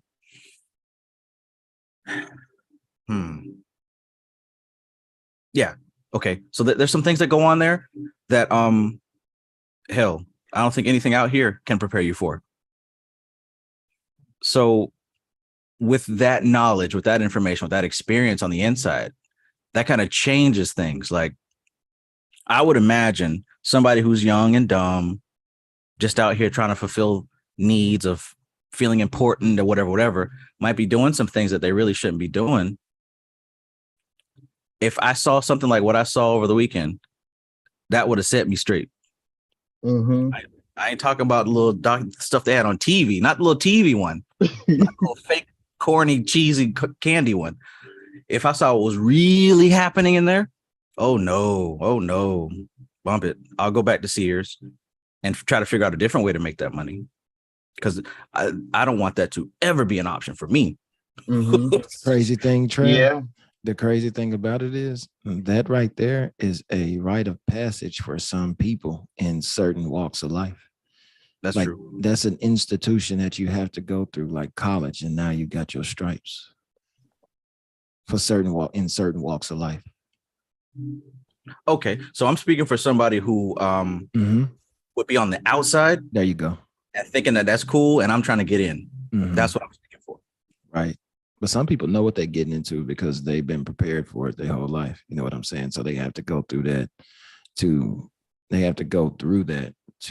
actually come out on the other side, and what they imagine themselves to be on the other side, they have to go through that. That's like a rite of passage. That's crazy. That's crazy to imagine yourself to be something that you got to go through that to get to. Yeah. Rite of passage, ritual, something to put you into a state to behave in a certain way. There you go. Yep. It grooms you like everything else. You just want to be doing the grooming yourself and not be in there again. Yeah. I remember when I was like maybe 17, I got locked up for a KPS charge, something super petty. I forgot to go to court. I was locked up for 24 hours. I said, I'll never do this again in my life. Never. Man. I had to sleep on the floor. I was in a room and motherfuckers was taking shit. I was like, oh, hell no. Straight path for me after that. That will jog you into a life of straight up shine after that. When you see a big dude in the corner taking a crap, and he's like, hey, I don't necessarily think this is where I need to be. Yeah. Right. I'm used to doors. Yeah. And it's easy to glamorize things that we may not have personal experience with. Right. It's easy to glamorize things because it's already being glamorized by people that we admire or cultures that we admire. But this might be, I don't know, some advice to the things that we glamorize. Maybe be sure that it's actually what we think it is. Because as human beings, we have a tendency to build a fantasy about things that we have no experience with. And then when we actually get to doing it, we're kind of let down. Has anybody ever had that experience where you built something up in your head so big and then you actually did it and I was like, this wasn't what I thought it was going to be? Plenty of situations. Yep. Yeah. Oh yeah. And sometimes you don't even want to admit it to yourself, so you keep it going. Just because you worked so hard for it or you visualized it for so long, you know.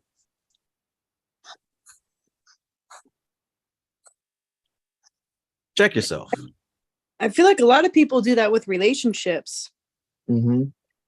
Absolutely. They're like, oh, I worked so hard for this that I'm not going to let it go. We've been together for so. I've seen people been married for 20 years and they get a divorce. I say, oh my God. There it is. Sunk cost fallacy. You irrationally cling to things that have already cost you something. When we've invested our time, our money, or our emotion into something, it hurts to let it go. Ask yourself, had I not already invested something, would I still be doing this now?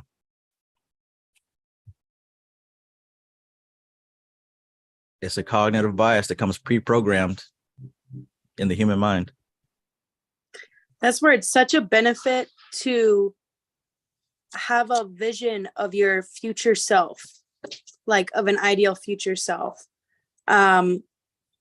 Because I feel like, at least for me, that's put me so much more in alignment with what I want to achieve and like who I need to be associating with, and allowed me to set up boundaries where I needed them, where I was letting that just kind of fall to the wayside. Because I would allow myself to get into situations where it's like, I guess I could go down this storyline. I'll go down this storyline. I worked so hard for this, so I need to go down this storyline now. And then when I started seeing, okay, who do I want to be in the future? What's my future self look like? And I look at the situation and storyline that's playing out, I'll be like, huh, that's not really harmonious, or I don't know how I can reach my future self through this. I'm not really, maybe I need to reassess what I'm doing here. When you look at your future self and then you look at what you're doing right now you can ask, is this useful and appropriate to where I'm trying to go? Mm-hmm. If it's not, then turn him loose. Oh, man. And even with sorry to cut you off, but like, even with that whole idea as well of the future self, like what really knocked that out of the park was the future self that had their needs met. What needs were being met, because for a while I was aligning myself with a storyline that I thought would put me in line with the future self that I thought I wanted, until I actually looked at what needs were being fulfilled. That's when I saw the clear picture and was able to make the appropriate moves. Because someone can say, well, yeah, I need to be a millionaire, so of course I need to be associating with all these fucking horrible people, or in this situation, or I need to be working all this or whatever, blah, blah, blah. And they're just looking at an image, but they're not looking at what's behind that image. What's being fulfilled. Again, back to the manifestation, right? What's being fulfilled? What need are you fulfilling?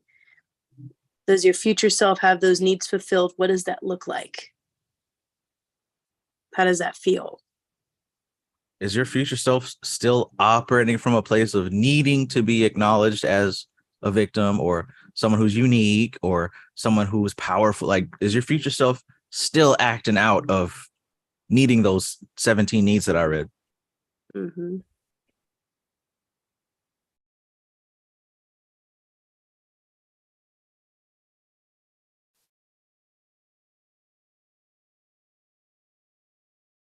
I see my future self chilling, relaxed.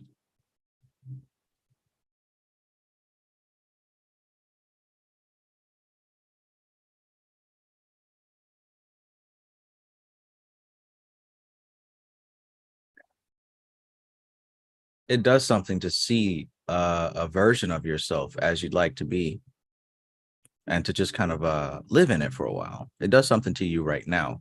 What does it do? Puts you in that state. If it hasn't happened yet and you don't know what it is, what your unconscious mind does is it provides the necessary ingredients to give you something as close as possible to match that vision. Kind of like when you have a toy and you're playing with a toy and you're pretending that it's real, and then eventually something special happens, something possesses that space, like I talked about.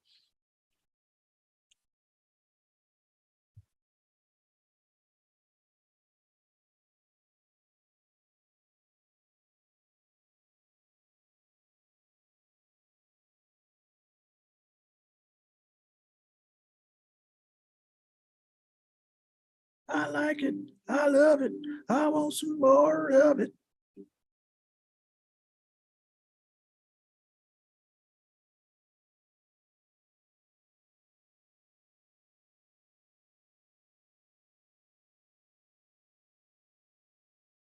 All right.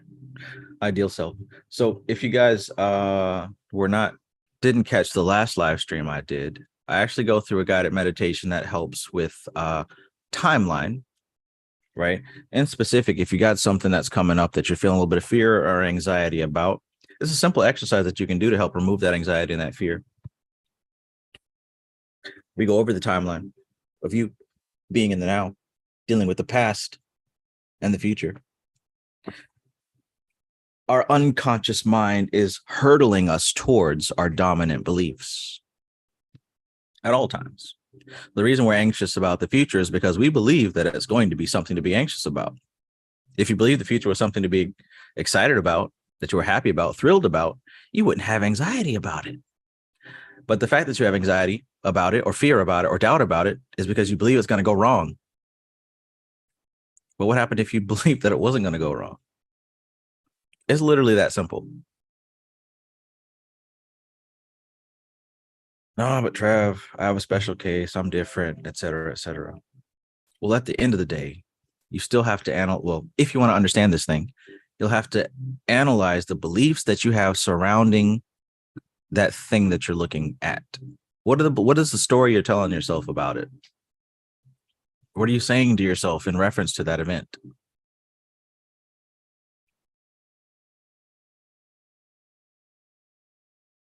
Nobody's going to like it.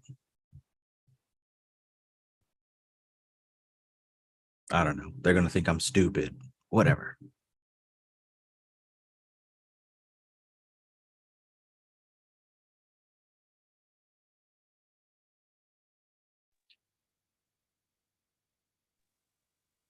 I caught that exercise on the replay and I used it. I modified it a little bit to even go further, to go 2 weeks after it had ended, because typically I completely forget something even happened. Like 2 weeks later, it's like it didn't even happen to me. Like it's so far in the past, like it's gone. So it's like even lower anxiety. It was like, oh yeah, it's forgotten about. It's so done. It's over.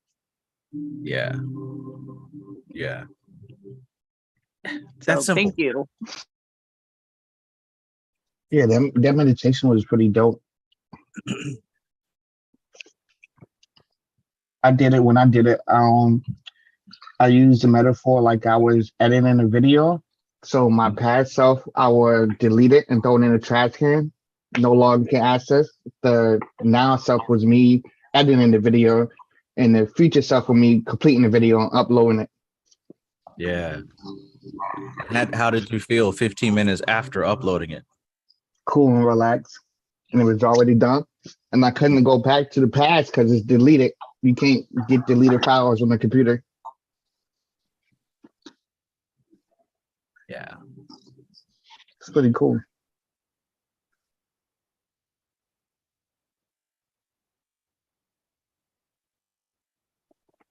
Yeah, I was listening to a David Schneider podcast talk or whatever. I'm sorry, not whatever. It was a podcast talk. And he was introducing that theory of how we, even on a subconscious level, we have these somatic responses to discuss what is already active in our minds and what we consider inactive. And we do that through gestures such as like, I'm moving towards something and my hand will be in front of me. That's how someone knows that whatever I'm talking about is in front of me. Something from the past that I left behind, people will make a gesture like this, right? It's behind me. This is no longer active. And that's how you know that something is kind of shut away. Like our brains are filing cabinets that have two sides to them. So like in the front is what is active, in the back is what is stored for that use of the subconscious mind, or when we consider it very when we consider it like inactive, but then the subconscious mind might pull it up for a situation that it wants to project or something like that. Like, oh, you remember that time? Okay, that's where this comes from, or something like that. But yeah, so like even with just and I'm saying this only in reference to like how effective that timeline technique actually is for us on a neurological level, because we're already expressing this technique when we're talking about things and experiences that we want to have or that we've already had, and things that are active in our lives, active component in our lives, and things that are no longer active component in our lives. So I love that timeline technique because I think it's just like, it's sort of like a universal technique that works really, really, really well because it's just so natural to our human behavior. Again, it ties into the fact that we are naturally manifesting all the time. That's part of what we do. The same way that we have a record of the past, we have a record of the future. We project into the future based on what happened in the past. So we're always predicting and simultaneously manifesting. Now, yeah, there's a whole heap of other influences involved, but there's a huge input from ourselves. I mean, I don't remember to do it all the time, but it helps to, when you wake up in the morning before you get out of bed, if you have the time, try to visualize how the day is going to go.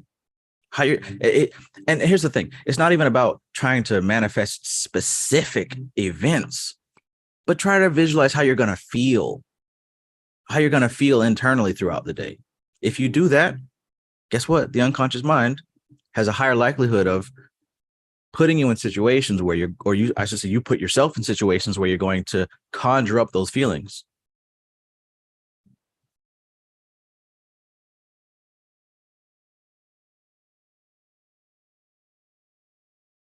True. As children, we didn't need to know this, but as adults, we've taught ourselves out of how we used to be. So we got to teach ourselves how to get back into it. Kids don't dread having to pay bills and do this and I don't have to do this, got to go to work, or this is due in the next couple of whatever. They don't worry about that. They wake up ready to have fun, ready to do what they like doing. Can we return to that as adults after everything we've learned and experienced?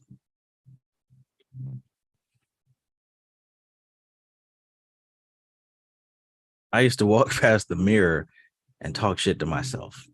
Now I walk past the mirror and I give myself more love than anybody ever has. Every single time. It's built in. So if negative thoughts and depression and anxiety and stuff creeps up, it doesn't have an atmosphere to grow in. My current atmosphere is toxic to negative feelings and negative emotions. They won't survive. Something happened to me earlier that has never happened to me my whole life. A female walked up to me. I was at the grocery store with my son and his brother, and a female walked up to me, complimented me on my appearance, and asked for my phone number. That has literally never happened to me in my whole life. But I was feeling at such a high level. I'm pretty sure that situations like that begin to magnetize. Mm-hmm. Did you give her them digits? Absolutely. So, yo, this your boy TJ Cash.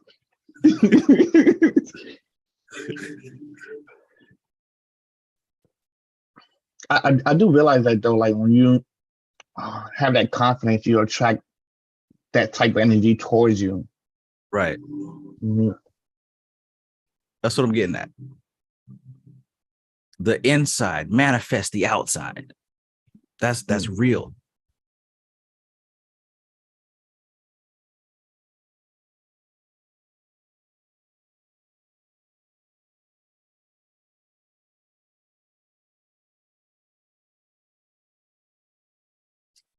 Uh-oh.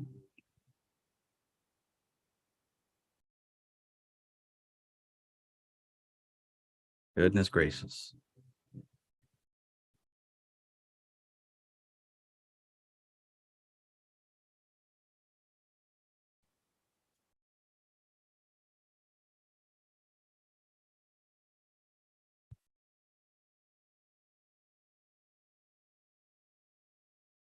Well, it feels good having completed this text, and I'm a lot more confident about moving on to the next project. And I'm happy to see that a lot of y'all are being more creative and working on interesting new projects. Society ejects.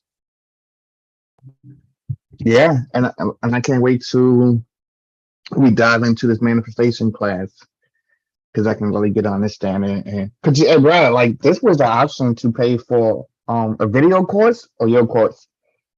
So I was like, yo, I think your course will benefit me in long term, and I can apply it to different areas of my life. You know, and I was like, fuck yeah. Yeah, man. They almost got me though. They was sending me emails, yeah, sign up right now, and so you can be the best video producer. And I was thinking about it, I was like, let me slow down now and see what's really going on. Yeah, and to be honest, man, I mean, my video, I wouldn't say my videos are like cinematic movie quality, but I taught myself how to do all this. Mhm. I didn't take no class. I didn't pay nobody for no class. I learned on the go. Like as I was making a video, I'm like, damn, how do I do such and such? I went to YouTube and Googled how do you do such and such in the program I was using. Boom. Took the video, learned how to do it, learned a new skill. Mhm. How to make the text do this, how to do subtitles, how to do the transition, or color grading, or storyboard, like all these different things, like they're standard. You know what I mean? Mhm. So it's like you're gonna find it if you just look for it. Yep. And do it. And yeah, right. That's the other Yeah. thing. Like I specifically only Googled when I had an idea and it's like, damn, how do I do this? I watched a little video how to do it, and then I applied it. And usually that's when the experimentation starts. Once you learn about okay, well, this technique and that technique, now you start mixing and adjusting the meters and figuring out your own little way to do it. Mhm. I learned a lot of stuff just by experimenting. Do you love, like, is it fun for you to edit? Yeah. Yeah. So being comfortable in that digital workspace, you're gonna open yourself to start tinkering with stuff. It's Mhm. funny, like being I did tech support for many years, so it's like a lot of people are scared to mess with stuff because they don't want to break it. But it's like this is a lot of these programs are designed in such a way that you can't break it. Mhm. Experiment just a little bit. Don't turn that knob all the way up to 100. Like turn it to 20%. That's what I did when I asked a guy that's like a beast in color grader. I was like, how do you get your style? He's like, bruh, for real, I did it for an accident and I just stuck with it. He said he was just fucking with shit and he liked the look and he just ran with it. Yeah.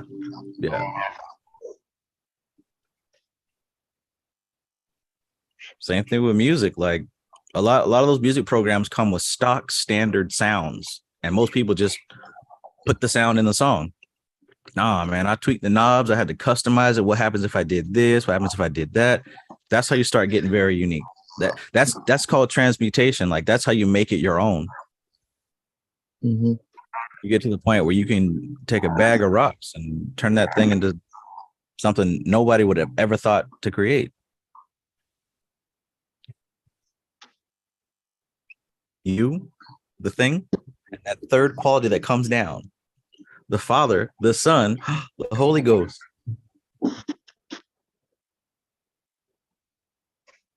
Bina, Hakma, and Kether.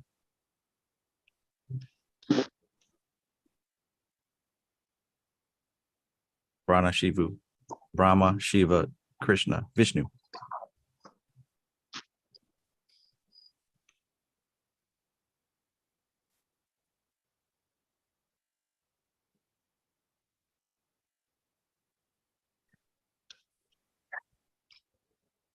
All right. Well, I'd like to leave the floor open. If anyone has something that they wanted to say but haven't said it yet, because I've got the young folks here and I probably should go check on them very soon.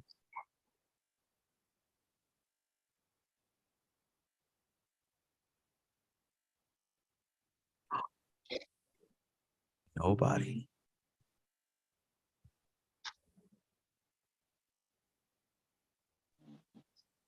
I just got attacked by young ones, so I don't know. Brain dead.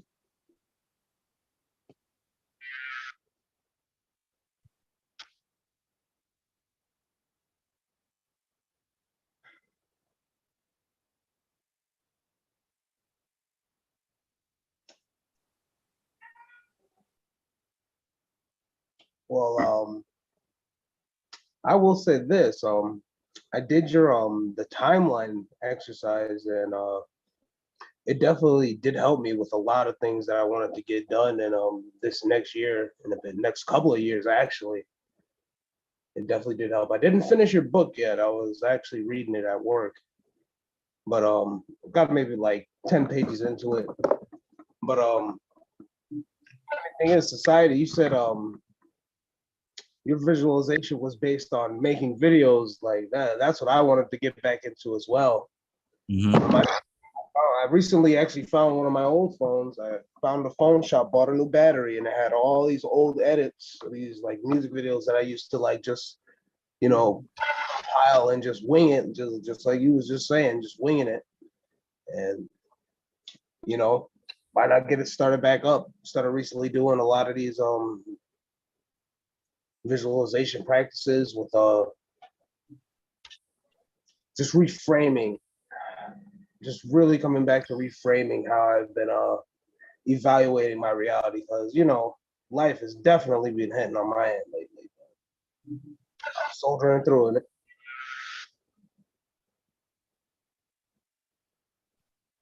Heck yeah.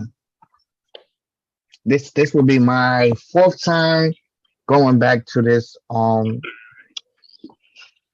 thing, you know. I was going with different mindsets, different mind frames for different reasons. This going around, I can really say I'm really enjoying it and doing it for myself now to enjoy it.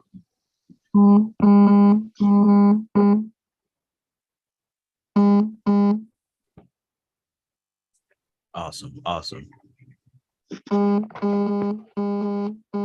Yeah, 'cause I know we, Matthew, I know we talked earlier about videos and whatnot. You mentioned that you were working towards getting back into it. Yes. Somebody's phone is blowing up. Yeah, my the Fortnite squad. Uh-oh.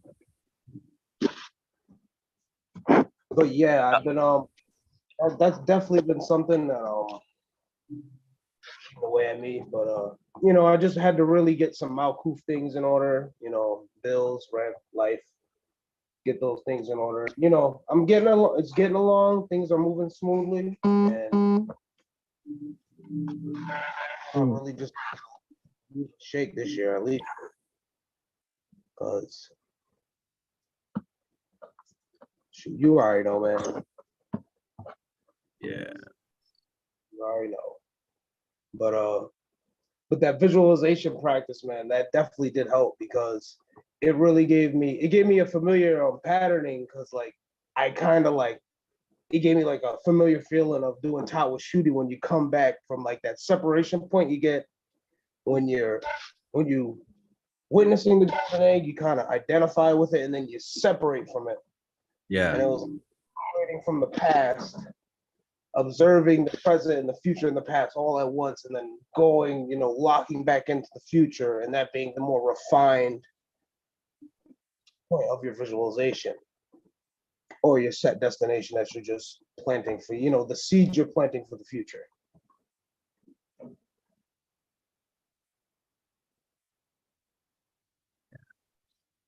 Shoot, it probably helps having done Tatwa shooting multiple times.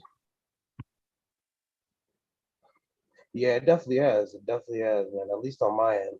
I've recently started. I've noticed that I have a season with that meditation. I don't do it as much during winter. I mean, I don't do it as much during the end of the year. I've noticed the past 2 years now, I do Tatwa shooting a lot more January, February, going into June.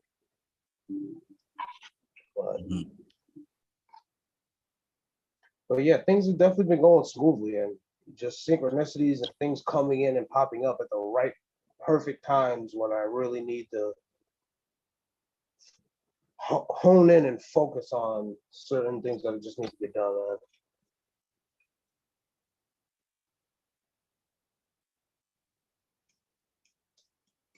Beautiful when you sit back and watch it. Or I should say, when you realize the active role you play and then sit back and watch what you've done. Yeah. Speaking of the Fortnite squad, how many crowns you got? This season, probably like maybe 2. I don't play as much as I want, but maybe just 2 for right now.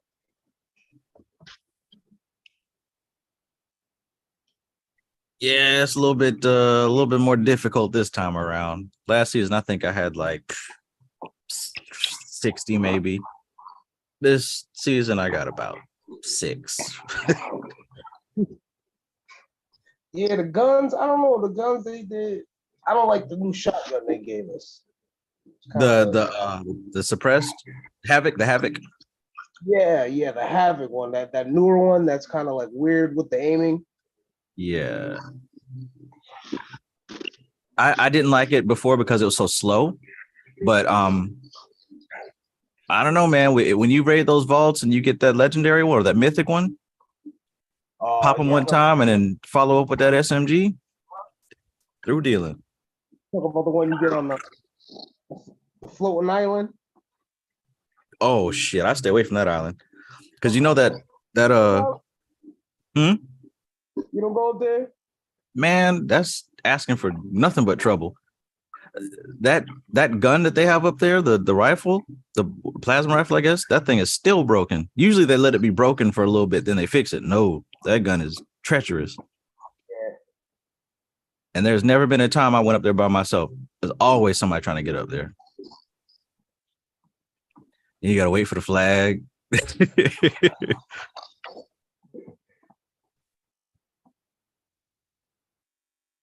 How do you like the Attack on Titan getaway? Oh, it's pretty solid. I wish they had a little more characters, but they did it justice. I never seen an episode of Attack on Titan, but I like the little grappling thing. That's cool. Yeah, the grappling swords. I forget what they call those things, but yeah, I don't know how they can design it in Fortnite, but they seem to do it with the Spider-Man, Yeah, Dragon Ball. They can pull it off, man. they just introduced it. It's here now. It's exactly like the Spider-Man. Oh, it's exactly like the Spider-Man one too. Instead of having numbers, it's just like a little gauge of how much you've used. Oh, okay. That'll probably work a lot better. Yeah, because the Spider-Man ones, you think you had like 4? I think at first they gave you like 80, then they dropped it to like 50. Oh, how many times you could use it, Okay. But yeah.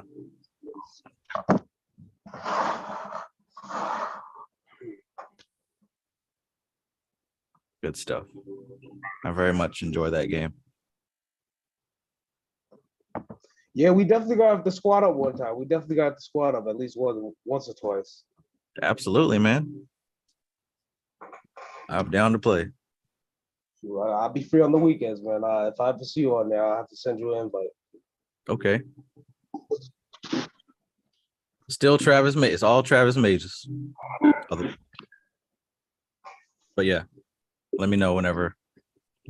I'll let you know, bro. I got you. I'll hit you on like IG or something. Cool.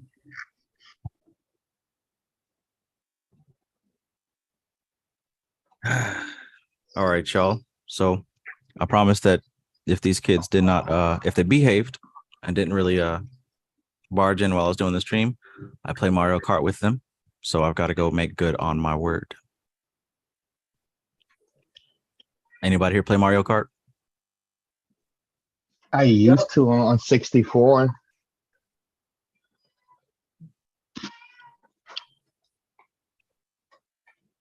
Cool beans. I'm supposed to be going to an old retro video game like maybe next month, and I'm looking for an original Game Boy, like the big gray one with no color. Yeah, bro, I want one. Dang, them things just take 4 AA's.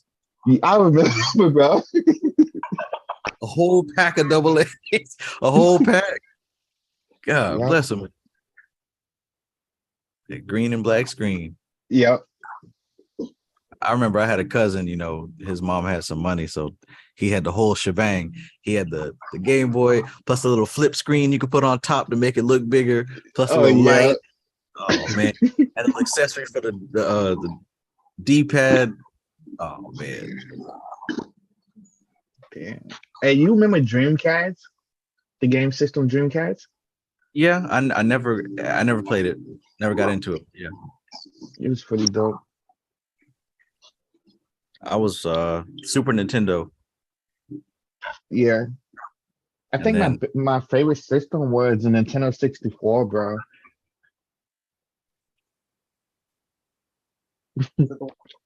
You had a controller. Yeah, just the whole experience. That and when PlayStation came out. Yeah, please. Before the analog sticks. Mhm. Oh, I remember when they introduced the analog sticks. changed the game with that one.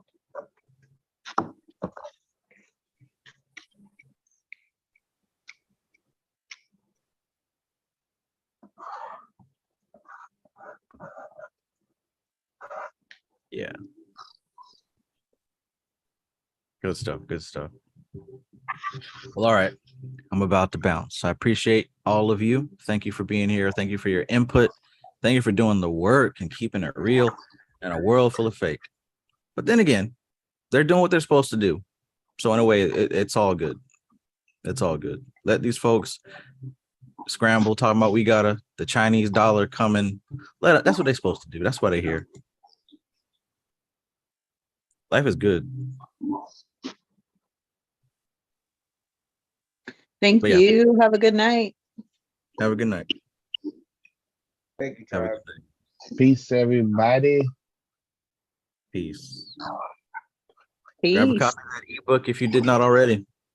The link is still pinned to the top of this chat. And after this video, it'll be put in the description and the comments.